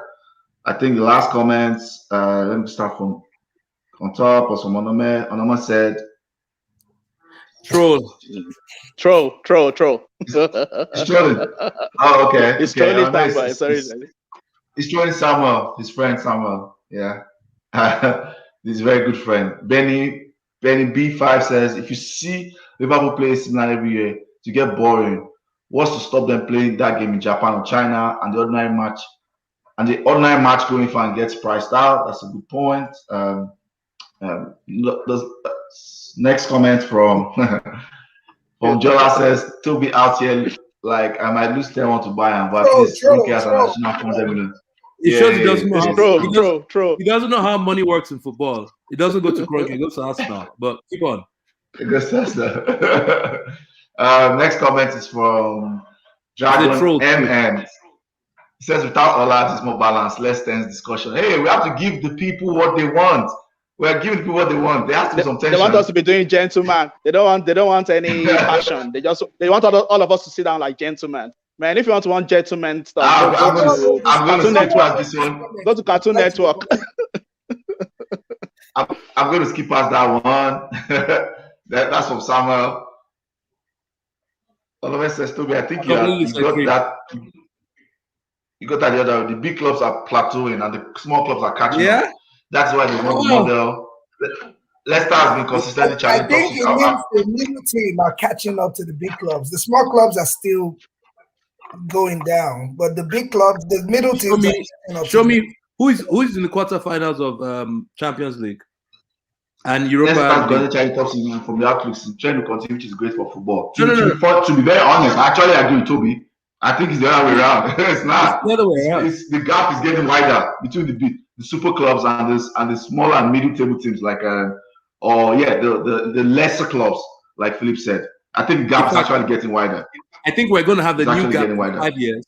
We're going to have the nation-backed clubs like PSG and Man City, and then we're going to have the wealthy historical clubs, if they're not in the hands of billionaires or countries, and then the others. Yeah. Because right now, that's what we're seeing. You're absolutely right. You're absolutely right. I agree 100% with Toby. 100%. Someone said that didn't last long. Yes, Ola is back. We need tension. What are you talking about? Jola says, I feel like the entire discussion comes down to one issue. Do you think those with money have an obligation to help those with no money? Social, yeah, that's a very wide, broad question. Very, very broad. More specific, Jola. More specific. Jola says, Kroenke owns your Arsenal, bro. Okay. That was in reply to when Toby said he doesn't know how football. But the money doesn't go. Kroenke has he doesn't know how football works because he doesn't know how money works. Kroenke has not taken out not up to 10% of what he has put into the club. So I don't get what you're saying with that. Wait, like, why do you say putting money into the club? How? Tell me. When he bought the club. We don't have debt. Okay. You can't count that as. Wait, hold up. No, it's not his injection. When hold up. It's his own money. He didn't use debt like Liverpool or and I understand that, but hold on. That's not his own money. If I buy shares, what are you talking about? If I buy shares of Tesla for $1 million, are you going to tell me I didn't put $1 million into Tesla? I did. And if every year, if every year I get $1,000, my return is now you're getting divided by 1 million. Toby, hold on. You're getting technical. When we've always had conversations about who puts money in, who doesn't. When we talk about putting money in, we're not talking about how much they buy the club for. We're talking about investing in the club, either to infrastructure, aside for the money you bought the club from. Investing in that infrastructure or let me answer that question. Let me answer that question. Yes. Arsenal for the past 3 transfer windows has spent more money than they've brought in. And for signing Partey specifically, that 45 million went to sign Partey. Kroenke, they went to Kroenke to get the money. Okay, that's fine. That one I can agree with. So when people say that part I can agree with. I just want so money that was used to buy the club is not putting in money in this case. It's still part of the money he has in there because he didn't buy it like some other clubs. Some other clubs bought it from a leverage buyout. They used debt. Only Manchester United, like United. But only Manchester United did that, and that's fine. Yeah. We're not disagreeing with that. All I'm saying is, for the sake of our conversation, I hear you. Putting money, we're not talking about money they used to purchase the club. Okay, fair enough. That's a good point. Let me even that comment. We did that because of COVID, right? It was like say that again. I said even that is not sustainable. He did that because of COVID, and he was like, "Okay, we're going to have to backstop." So the owner was the backstop. So he did the right thing. He did the right thing. Flowing as needed, and there's nothing wrong with that. We all support that. We're fine with that. The problem we have is when these people refuse to do that, and yet every year they're taking out money out of the club, either in fees, consulting fees, interest payments, things like that. That's where we have a problem. They have a problem with capitalism. That's always going to happen. And that's fine. We're not disagreeing it would, but it doesn't say, well, that doesn't mean we can't complain about it either, just because it's always going to happen. No, I hear you. Okay. Let me move this conversation. We're now going to have to move to talk about if each of you think there should be consequences for the clubs that are part of the Super League. Let me just take 5 more comments, then we have to, because I want to wrap up in 10 minutes. The gaps we are seeing, Onome says the gaps we are seeing only from the big spenders, City, Chelsea. Fair enough. Leicester is owned by a young man who's splashing the money. One thing, his dad was a billionaire. Is it really splashing though? Well, his dad was the billionaire that died, right? Yeah. So the only reason they're that successful too is because of owner billionaire backing. Not really. They didn't spend ridiculously though. That's the point. They've just made smart recruitment. Their recruitment is very smart. They don't really love smart recruitment. Facebook said Jola's point is the crux of socialism versus capitalism. I understand. I just wanted us. I felt like that conversation was going to be too wide. That's why I skipped over it. Jola, I understand. He says, "No, bro. It's a simple question." So, in my opinion, let me answer it so that we don't. I want us to move to other conversation. In my opinion, asking if you think it's right that the people who have should give the have-nots. In my personal opinion, I feel like that question is going to be very, very opinion based. In my opinion, it's capitalism or socialism. Clubs will have to decide. UEFA as a whole will have to decide, and there's going to be some level of decision that they can control when it comes to that. It's just a very wide conversation. I think we should put that out for like a different podcast. Next question, next comment, rather. Next comment is okay, 600 million cash. Okay, when he bought Arsenal over 15 years ago. Onema says by gaps, I mean on the pitch, not financial gaps. Even on the pitch, Leicester have made good strides, but it's still it's still all the super clubs that are winning the major trophies consistently. Yeah. Apart from the obviously the Leicester 2016. That shows that that's a one-off. They also got a lot of money from the sale of Mahrez and Kante. That's a very good point. You can list a lot of players that made money from their sales, man. Drink water. So okay, now let's jump to since we are talking already. Favourite, take it away. Do you think there should be any consequences for clubs, for the 12 clubs, from UEFA and from EPL? As we all know, consequences should always be in place to deter things from happening again, and to show that they're to uphold the rule. Having said that, I don't think anything will be done to these teams. I think the worst that would happen is they'll probably fine them, and some of that money would be returned back to them in some form or way, or make them. But I think what they should do, because they need these teams, we all need each other. That's the truth of the matter right now. We all need each other, and alienating them isn't the solution. So what I think needs to happen is, I mean, some of it already happened. A lot of them are getting pushed out of powerful positions in the FAs, which is fine, which makes it less possible for them to do something like this again. But I think a fine should be levied, and that fine, instead of going to either UEFA or FA, should go to charities or smaller, or different grassroots initiatives, and we all call it a day and move on. Okay, Toby. I think it's a joke to even try to punish them for stuff they did that's not illegal. Like, I don't have to coexist. They broke no rules. They actually did. Let me finish. They did. As far as I'm concerned, they broke no rules, no laws. They did. Wait, by signing so far, they said they signed an LOI and they've retreated. Perez says they've signed a binding agreement. There's so much news out there, nobody knows what. They broke a rule. I was reading it on Twitter yesterday. On ESPN, there was a couple of lawyers. Then if they broke the rule, then they should be fined according. Then there's some fine associated with that rule they broke. I don't know if it's characterized. There wasn't a specific fine associated or stated in the document, but there was a rule.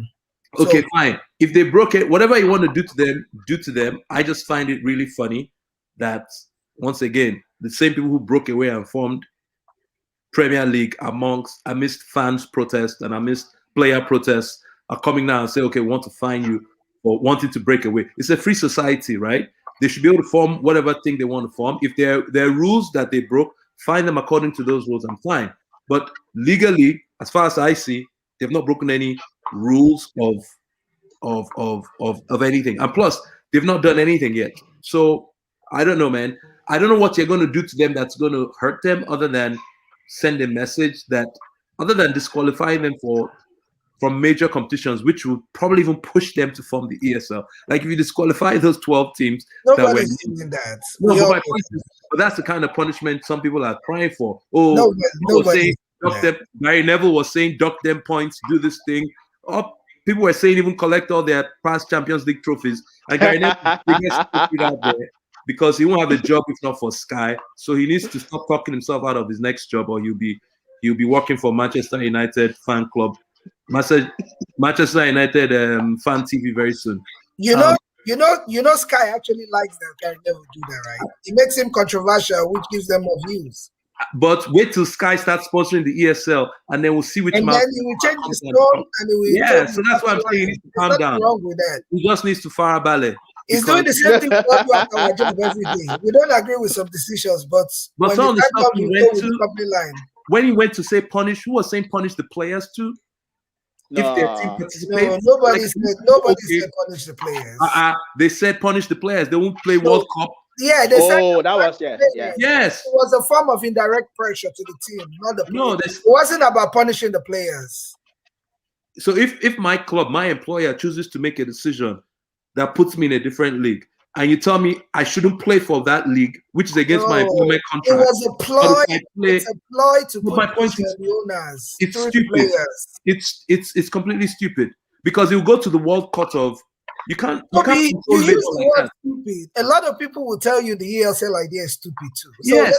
No, my point is no. But here's what I'm saying. Humans have a right to work, right? There are employment laws that prevent you from saying when an employer can or cannot work. You can't Nobody's disagreeing with you. Toby, we're not disagreeing with you. Yeah. My point to you is when that thing was made, it wasn't a direct attack on let's punish players. That wasn't the goal of it. With the people that said that wasn't their goal. Their goal was not let's punish the players. Their goal was let's put pressure on the players because they have some form of ability to pressure the owners. That was all it was. It wasn't. It wasn't punishment for the players. Fine. I'll accept that exit for you. But my point is still on the broader point is I believe in free society, right?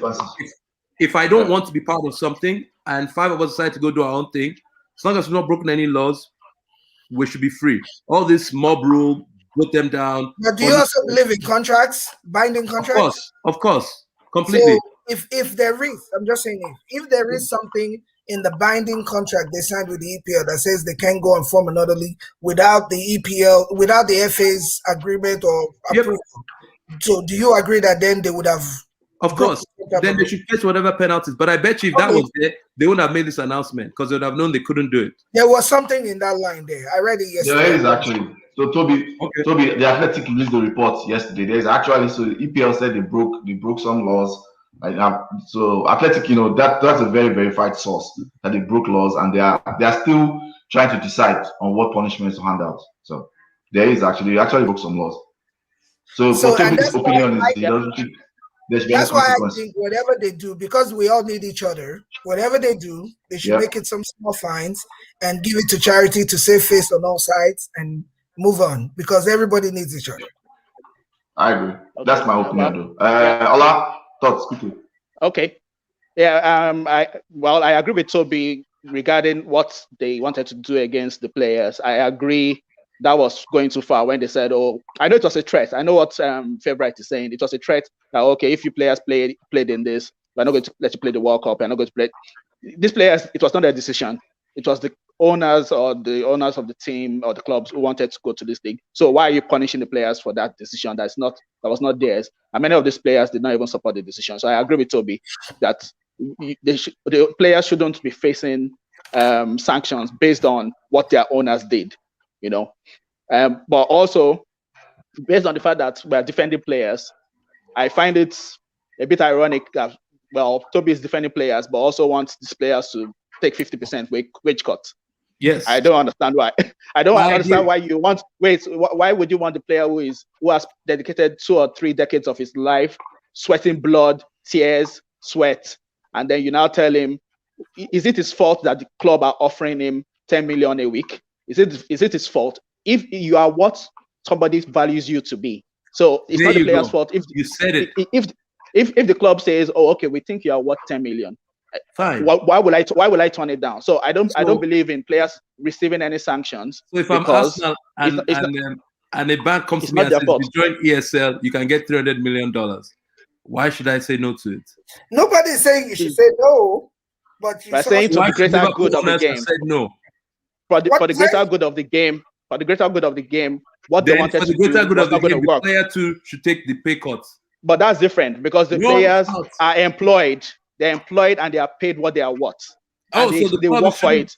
Yeah, but what is Kroenke doing? Kroenke is sitting on his couch eating. But you only work what someone to pay. And if a consortium comes together and says, "Look, we're willing to create this league and pay all you owners, all your clubs, £300 million," which CEO says no to that? But remember, that payment is not like they were really paying them. It's an upfront floating of the idea of the league. And I'm sure there's some type of clause in there that Chase will get its money back over time. From the broadcast rights and everything. But anyway, no worries. I agree with you a lot. They were getting paid the 300 million. They were basically getting like an upfront loan in anticipation of money that will be generated. So let's Anyway, not make it seem like Chase just thought they were worth this money. I wanted to pay them that out of But nothing. can you go to Chase and get 300 million pounds? Me? Yes. You'll be surprised. Okay, so that's my point. Chase must have thought it was a reasonable idea to Yeah, be but worth they- a note. But they issued an apology. To be Chase worth a might note. lend me that Hey, money. all this apology, let's all agree. All everybody's apology is whitewashed. It's all apology are you nonsense. about? Sorry? That's What fair. All the apology? clubs, I all like- the club CEOs, owners, No, all that. they shouldn't need to apologize because you should only apologize if you're sincere. They intended to create a league, so there's nothing sincere about an apology. Yeah, that They shouldn't apologize. Yeah. What they need to do is treat I mean, like we always say in Nigeria, treat their F up. So that's what they need to do. Yeah, but I don't agree with that, favorite. Reduce I their don't agree powers. with. Take them out of committees, reduce their powers, and move on. Because they're still generating all that money, and you need that money as a league. So this is why. Let me just say well, because I've not fully answered the question. No, let me jump in. This is taking too long, guys. You have not answered the consequences. Wow, let him finish. Okay. My consequences, you're saying, okay, do I want consequences? I've said there should not be consequences on the players, and I don't believe there should be consequences on the clubs either. I don't believe so, because okay, I know maybe they broke rules, but it was just an idea and they backed out. And if you are going to punish these clubs, let me tell you, this ESL idea, it has been there for long. Wenger predicted it. These people are not going to go away eventually. So let us be realistic. Even if you're going to punish them now, that doesn't mean in 20 years' time, somebody won't come and wake up and say, let's try this again. It's just that they probably package it better. Absolutely. And they'll make sure that the money, the money flows. They'll say they'll make sure the money flows better to the other team. So let's not deceive ourselves. All these consequences, man, I'm not up for this overreaction of let's dock them points, let's ban this, let's ban that. It's still not going to work because in 20 years' time, this is not going to go away. It's just that they'll package it better. And that's just why maybe not even 20 years, maybe in 3 years' time. So that's my answer. Yeah. I don't believe in any. I think we all agree on that. We all agree on that about the consequences that they're going to come back. So any suggestions? So let me my final question was if you guys have any suggestions to the ESL or Swiss model, and I'll say my thoughts now, my final thoughts about everything. Then I'll say my final thoughts. I'll get the comments. I'll let you guys say your final thoughts. Then we can wrap up the show. My final thoughts are this: football is different from every other sport, right? It's very different. You cannot from every other sport and every other business. As a business, the business of football is different. The consumers are the fans, right? The fans are the consumers. Part of your assets and your model are the players. So it's a very, very different business than looking at it pure like profit. Like some of the points to be made, other people made, people in the comments like, oh, it's for profit. Yes, it's for profit business, but you also have to understand your consumers are the fans. And football fans, the thought process where you just think you can just bring up whatever model, format, and consumers will just consume that. That's not how this works. You have to care. You have to be very careful about your branding, what is selling, what is the value, because the current thing about football right now is there's this general feeling where people are kind of almost getting disconnected in a way to football from their clubs, just because one is getting very expensive to watch football across the globe. So I think that's something people need to keep in mind. Whatever side you stand on, as football is a different business. The fans are your consumers, and the clubs have to be very, very careful about that. The other thing I was going to say about suggestions, I think the 50+1 rule as a starter can be something very positive, because that way the fans have some say in how their club is run, who the owners are, decision making. I think, of course, the 50+1 rule, let me make it clear, it's not a silver bullet. It's not. It has never been. We have seen the drawbacks in Germany. There are ways around it. But I think sometimes you need to crawl before you walk and run. I feel like a lot of arguments against the 50+1 rules specifically is people just trying to say, oh, this doesn't work. This worse model doesn't work. But this less worse model, these are all the flaws, and they want to poke holes all the flaws in it. So I think that's for a starter, that's something the FA should be thinking about. So let me take some of the comments, and I'll come back to everybody. Again, the question to you guys is, what do you think? One or two suggestions, obviously. Whether it's the Swiss model, whether it's the ESL, what do you think going forward would be the best approach? Just quickly in like 2 minutes. Let me take comments.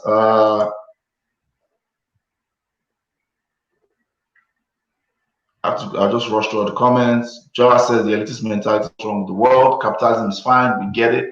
I bet some of these capitalists are against free healthcare too. Jola, the socialist.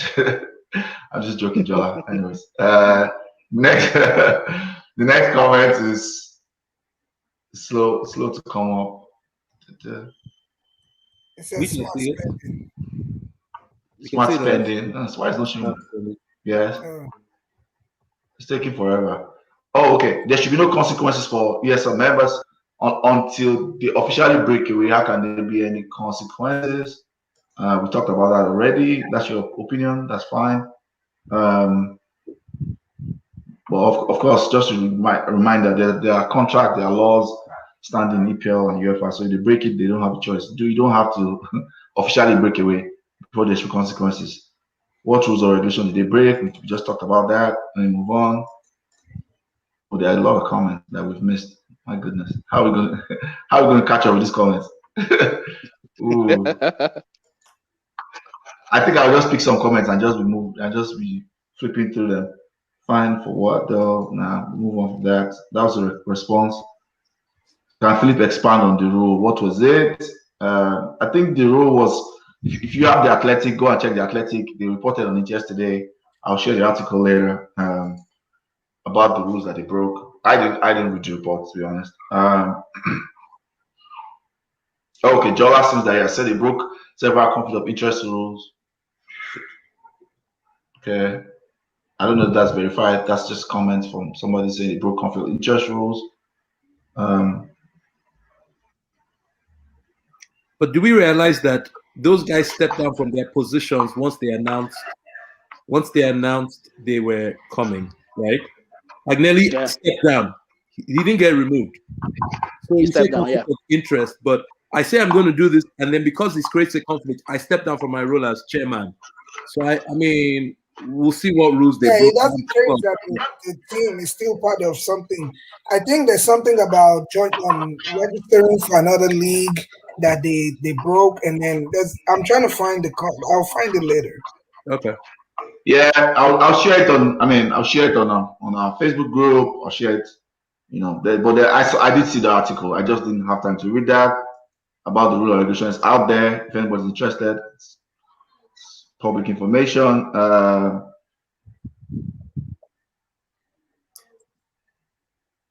I did say. Honestly, I think it's a bit insulting to assume this guy's source of income, their punch for Sky. It's not always good guy. His opinion is solely based on his livelihood. He was a professional football by trade. He's involved in grassroots football of England. Okay, that's a fair point. Gary is a rich man, by the way. He owns the Larry Hotel in Manchester. My point is valid. He will have this particular job, which is punditry for Sky, if not for Sky. I don't know how that. I'm not saying he'll be broke. I'm saying he won't have this job if not for Sky. That's all I'm saying. Yeah, but they admitted it. Carragher admitted it on Monday Night Football. He said, "Look, we got this job because Sky financed the breakaway of the Premier League." They admitted it. If you look for the clips on, they admitted it. Yeah. No, I saw that. That's why I think Carragher was the more nuanced person there. Carragher was the one saying, "Are we not being overly dramatic?" Yeah, but they have to do it that way, Toby. There has to be a dramatic one. Like me, I'm the dramatic one on this. There has to be a dramatic one. Somebody who's passionate, who's shouting. I'm the Gary Neville. I'm the Gary Neville of this podcast because there has to be somebody who's shouting, who is over the top. Sky enjoys. Yeah, there has to be somebody. Yeah, give the people what they like want. That. I say give people what that's what I'm talking about. I have to give the people what they want. Tell me this is your burner account. It looks like you have some burner account. This is exactly what you said. You're not assuming it's so no. That's your burner account, Toby. I'm going to assume Toby is actually responding to comments while he's on this. No, I'm not making himself sound as if he's very eloquent. Toby, we know that's what you're doing. It's okay. No, Toby I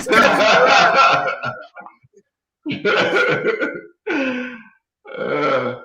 Okay, the next comment. Punishment should not be and carefully target to affect executives and owners. Okay. I think it's back next year. I think it's back next year with the okay, no really seconds back 3 years. The backlash was too great. This is like come back in a better plan. I doubt it's back next year. I think it's back sooner than that, for sure. But that's fair. If it's packaged well, we'll see what happens. Let's see what UEFA comes up with. To me, why does it have to be based on partisanship? Is Allah employed by Sky or has something to gain before he decided to take a stand against the ESL? My point is, people can air their opinions without strings attached. Huh? Yeah, but not. Your platform that you earn it on is as a result of similar actions in 92, 93. So can you not recognize the hypocrisy? It's literally what Sky is in business today with EPL because they broke away, and that's your employer. So pot calling kettle black. Sky BT Sport. Yeah, I think both of you are right. Both of you are right. But in my opinion, I think Sky, BT, and all the big networks that push back right away immediately. It's got the branding. That's one. Apart from obviously we know about the competition and the moral aspect and all that. But the branding was just totally bad. It was pretty bad. That's why they jumped on it. It was easy to push back on it. The branding was pretty bad. Jola says he orchestrated the whole thing while he was occupying his position at UEFA. True. Who is talking about? Is that Perez? Is that Perez or I think no. Agnelli. Okay. Yeah, that's true. That's why he was called a snake by Seferin. Shows no one knows exactly. Yeah, but you know why he called him a snake? Because he's godfather for his daughter. He's godfather for his daughter. That's why Seferin was so. Yeah, Seferin was his godfather for his daughter. He sold out his family. Yeah, he sold out his family because Seferin's daughter is the godfather is Agnelli. So it was personal. It's really paying them. That's why I called him a snake. Yes, someone says shows exactly no one knows what was broken. Very simple, it's public information.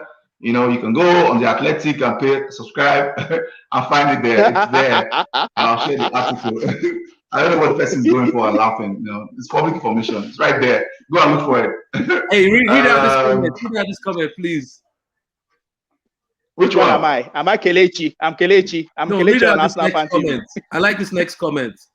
I know you like it. Always like those guys on Arsenal fan TV. You went to say fan TV. Am I Kelechi? You're trying to be like Troops. You have to give it what he wants. You want to do the dance? It's a whole Godfather. Sounds like Game of Thrones. Okay. Let's jump to Toby. Thoughts. Final wrapping thoughts so that we can wrap up. What do you think going forward, or do you just support the ESL model? What are the tweaks you want to see when it comes back? Let's go with that for you. Okay, so tweaks I would want to see when it comes back is, first of all, I think they need a model that also handles the clubs that are going to be like the Europa League, because I think if you get rid of Champions League, because this is what's going to compete, Europa League can't survive by itself. Yeah. So I think if they're going to break away Champions League, they kind of have to do both. And then they need some kind of way to keep it dynamic, where if clubs get, they said they're going to invite 5 members or whatever it is, it should be on merit. And I'd like to see that number more than 5. I don't necessarily, I can stand with there being a first league that, these are the founding members. And I get why they're founding members is because of their size and their revenue and their international appeal. So they know that the TV money is only going to work if those guys are playing week in, week out. But maybe it's not a relegation. I don't think we need relegation for sport to be competitive, because we have it in the US without relegation, and sports is plenty competitive. But I think you need variability. So I think if it does come back as some premier European league, champions of Champions League, whatever you want to call it, then I think you need clarity around how people get invited. You don't want it to be nepotism where you just invite your friends. It's got to be by merit, and maybe instead of 5, that number becomes more. You know what I mean? So it's more, it's balanced. But they need to solve the competitive nature. They need to solve the, and then they need to package it well, like all your points about how they rolled it out. It was all about money, first of all. I think Harvard Business School have so many case studies on this ESL rollout because it was a big disaster. So I think they're going to have to think through everything. But I don't think it's gone, because the problems that caused it to come about still remain. And so those are my final thoughts. Okay, let's go to favorite slug. What are your final thoughts? Wrap. My final thought is, if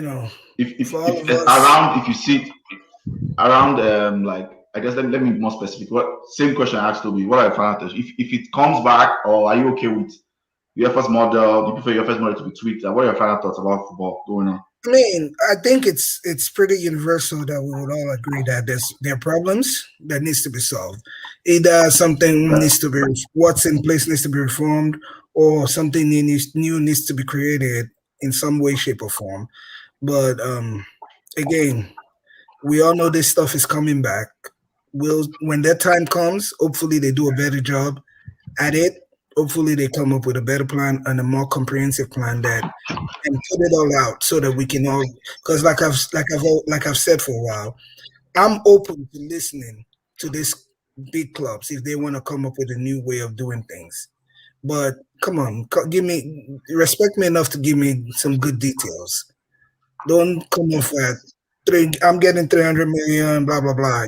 That's just not acceptable. So I'm open-minded, even though I am against the ESL. At least what was the ESL that was presented to us last week or a couple of weeks ago. I'm against that, but I'm definitely open to listen to ways to better the game.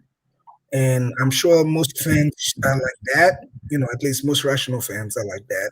And hopefully we can come up with a better solution for this beautiful game that we all love. I just wanted to give a quick shout out to Kamaru Usman doing his thing yesterday. Yeah, nightmare. The guy did the job. Funny story. His brother actually lives here in Dallas. I know him. And nice. Cool peoples. But yeah, it's interesting. That was a good fight. But yeah, let's give a shout out to the Nigerian Nightmare. I'll let you guys. Yeah. Okay. Great one. Yeah, I watched that. How much did you earn for this product placement? like the EFL, I will negotiate my price after the release.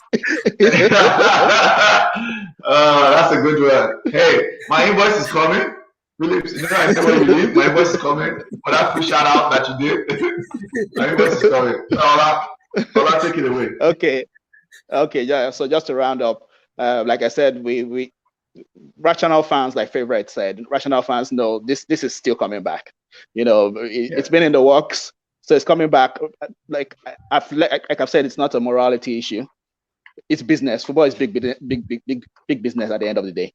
So if they're going to come back, what I want to say is, let us have a detailed proposal in which this money that's going to come into this whatever league they're going to call it, I'm sure they will not want to call it Super League again, whatever league they're going to call it. Let us see how does that money filter down the pyramid of football. For me, that's the bigger issue. I want to see smaller clubs looked out for. I want to see some of that money going to smaller countries that are trying to come up in the game. Because football is for all of us. It's not supposed to be just for an elite cabal of clubs. That's what I want to see. So if you're going to bring it back, put detailed plans, because like I during this show, I've put in details of what UEFA spend to what they pay out to member associations, what they pay out to clubs. Let the Super League people, when they come back next time, put your details there. Let us see how much of this money, these billions that you guys are going to get, how much is it going down to filter down this the pyramid of football. So that makes it more palatable, because that's what the average fan wants to know, that you're not just taking. We know. Okay, the football is gone from our hands, but don't rub it in our face. That's what I mean. That's what the average fan does. They don't. It's not that we are stupid. We know that the current system is broken. We know, but we know that we can still fight it in a way. We can still shout, and sometimes they listen to us. But don't now just take an arbitrary decision without even giving us a fully formed plan. Because that's, like you guys have rightly said, that was the problem. The plan did not seem fully formed, and probably that's why they also quickly retreated, because they knew that they didn't have a fully formed plan, and they didn't have a broadcast writer and broadcast rights provider on board. So next time next time they are coming, they should be more organized, more detailed, and then better branding. Like I said, better branding next time, because we're not stupid. We know, like in some years' time, they're going to show up again. Yeah. So just to wrap up, I agree with all great points made. I would say the three things they need to address that I forgot to talk about is, obviously, we know generally, right, funds come, football clubs make money, whether it's super clubs or small clubs, from three places: TV rights, ticket sales price, and commercial deals, right? So they're that's how they're going to make money. And all of these things that are coming, they should come with a better plan how all of this will, especially when it comes to like, those money, that money coming, how it's going to trickle down. And more importantly, who is going to provide the checks and balances, right? They are saying they want to break away from UEFA, which kind of seems like, who is the authority that's going to provide? We need checks and balances. Every society needs checks and balances in some form. So who is going to provide checks and balances? Because if I say we're just going to trust some bunch of private executives, in wrap up, I think that's very dangerous. That's a dangerous way to go. So those are my final thoughts. For everybody who are in the comments, who supported and engaged, share, like, subscribe to our channel. You can share to your friends, enemies, sister, uncle, auntie, everybody. Share, like, subscribe. I think I'll take the last 3 comments, which came from Onome before we go. Onome says, it's nice to see Toby actually have some point that support the ESL and ways they can improve it and actually articulate well, unlike Samuel that goes ranting money. Samuel's about the money. Hey, don't blame Samuel. Money is a money man. Let's go around. Onome says, spot on. Ola, I think the last comment says a lot of people underestimate the importance of grassroots football. The Premier League and the superstar players we enjoy today most likely don't happen without support of smaller clubs. I agree. I think it's very important. Grassroots is very important. Can I add one quick point? Real quick, sorry. And I forgot this during the comment. Yep. One of the key issues that the ESL has to also keep in mind, when I said there are things that makes the American system successful here that they would have to worry about over there. One of the key issues is that in American sports, the supply of talent is completely or almost completely free to them. These players come out of college and then they just get drafted. In Europe, that is not what's happening. You're going to have to buy those players. You're going to have to get them away from the teams that own them right now. So that's going to be a big thing for them to figure out if they really want to go the American system. But to that point, last point, but the best player goes to the worst team. We didn't say they will, but but I'm just saying, I know you know this, but I'm adding that when we say, American model is not competitive, the reason why I have a lot of... I didn't say it's not competitive. No, not you. I'm saying the prior argument of why an American style model will not be competitive. I'm like, look, they have things in place. Like, yes, we get talent for free, but if the best quarterback is coming out of school, he's going to get paid the same money, whether he goes to New Orleans or he goes to Packers. He's going to get drafted to the worst team because they would have the draft. And so they keep it competitive. They have ways, and I'm not saying football has to do the same thing, but there are ways you can keep football competitive, even though you're in a closed league with no relegation. I just wanted to point that out. Okay. That's a good idea for the next podcast. Toby has just given me a good idea for the next podcast. American system versus UK, British, European system of football. That's going to be our next podcast. Well, not necessarily next, but future podcast. I'll put it in the queue. And whenever we do that, I'm going to make sure I bring Toby on. Bring my boy Samuel with me. And because if you guys are going to get it, I'm going to need Samuel behind Samuel me. is welcome. We want Samuel. He's welcome. I will bring him. The people are asking, Samuel, people are asking for you. You don't want any excuses anymore. Don't tell me you are busy, Samuel. People are asking. Huh? When Donald Trump goes to debates, he doesn't take Steve Bannon with him. That's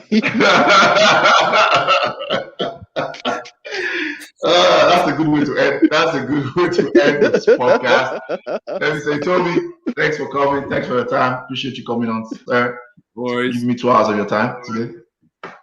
Favorites, thanks for coming. It's been a while. Thank you, guys. We finally found you and dragged you here. Thanks for coming. And one love. Ola, as always, one love, everybody. I really enjoyed this. I people say, okay, maybe we tend to be a bit argumentative, but it's always good to just have a good LD debate, and I enjoyed this one. Toby, nice of you to come on. Very good. Good man yourself, that we say. I enjoyed it, guys. Anytime. Yeah. I'm always available. We are All right. Bye, guys. Yeah, I've ended it. All I'm right. alive, man.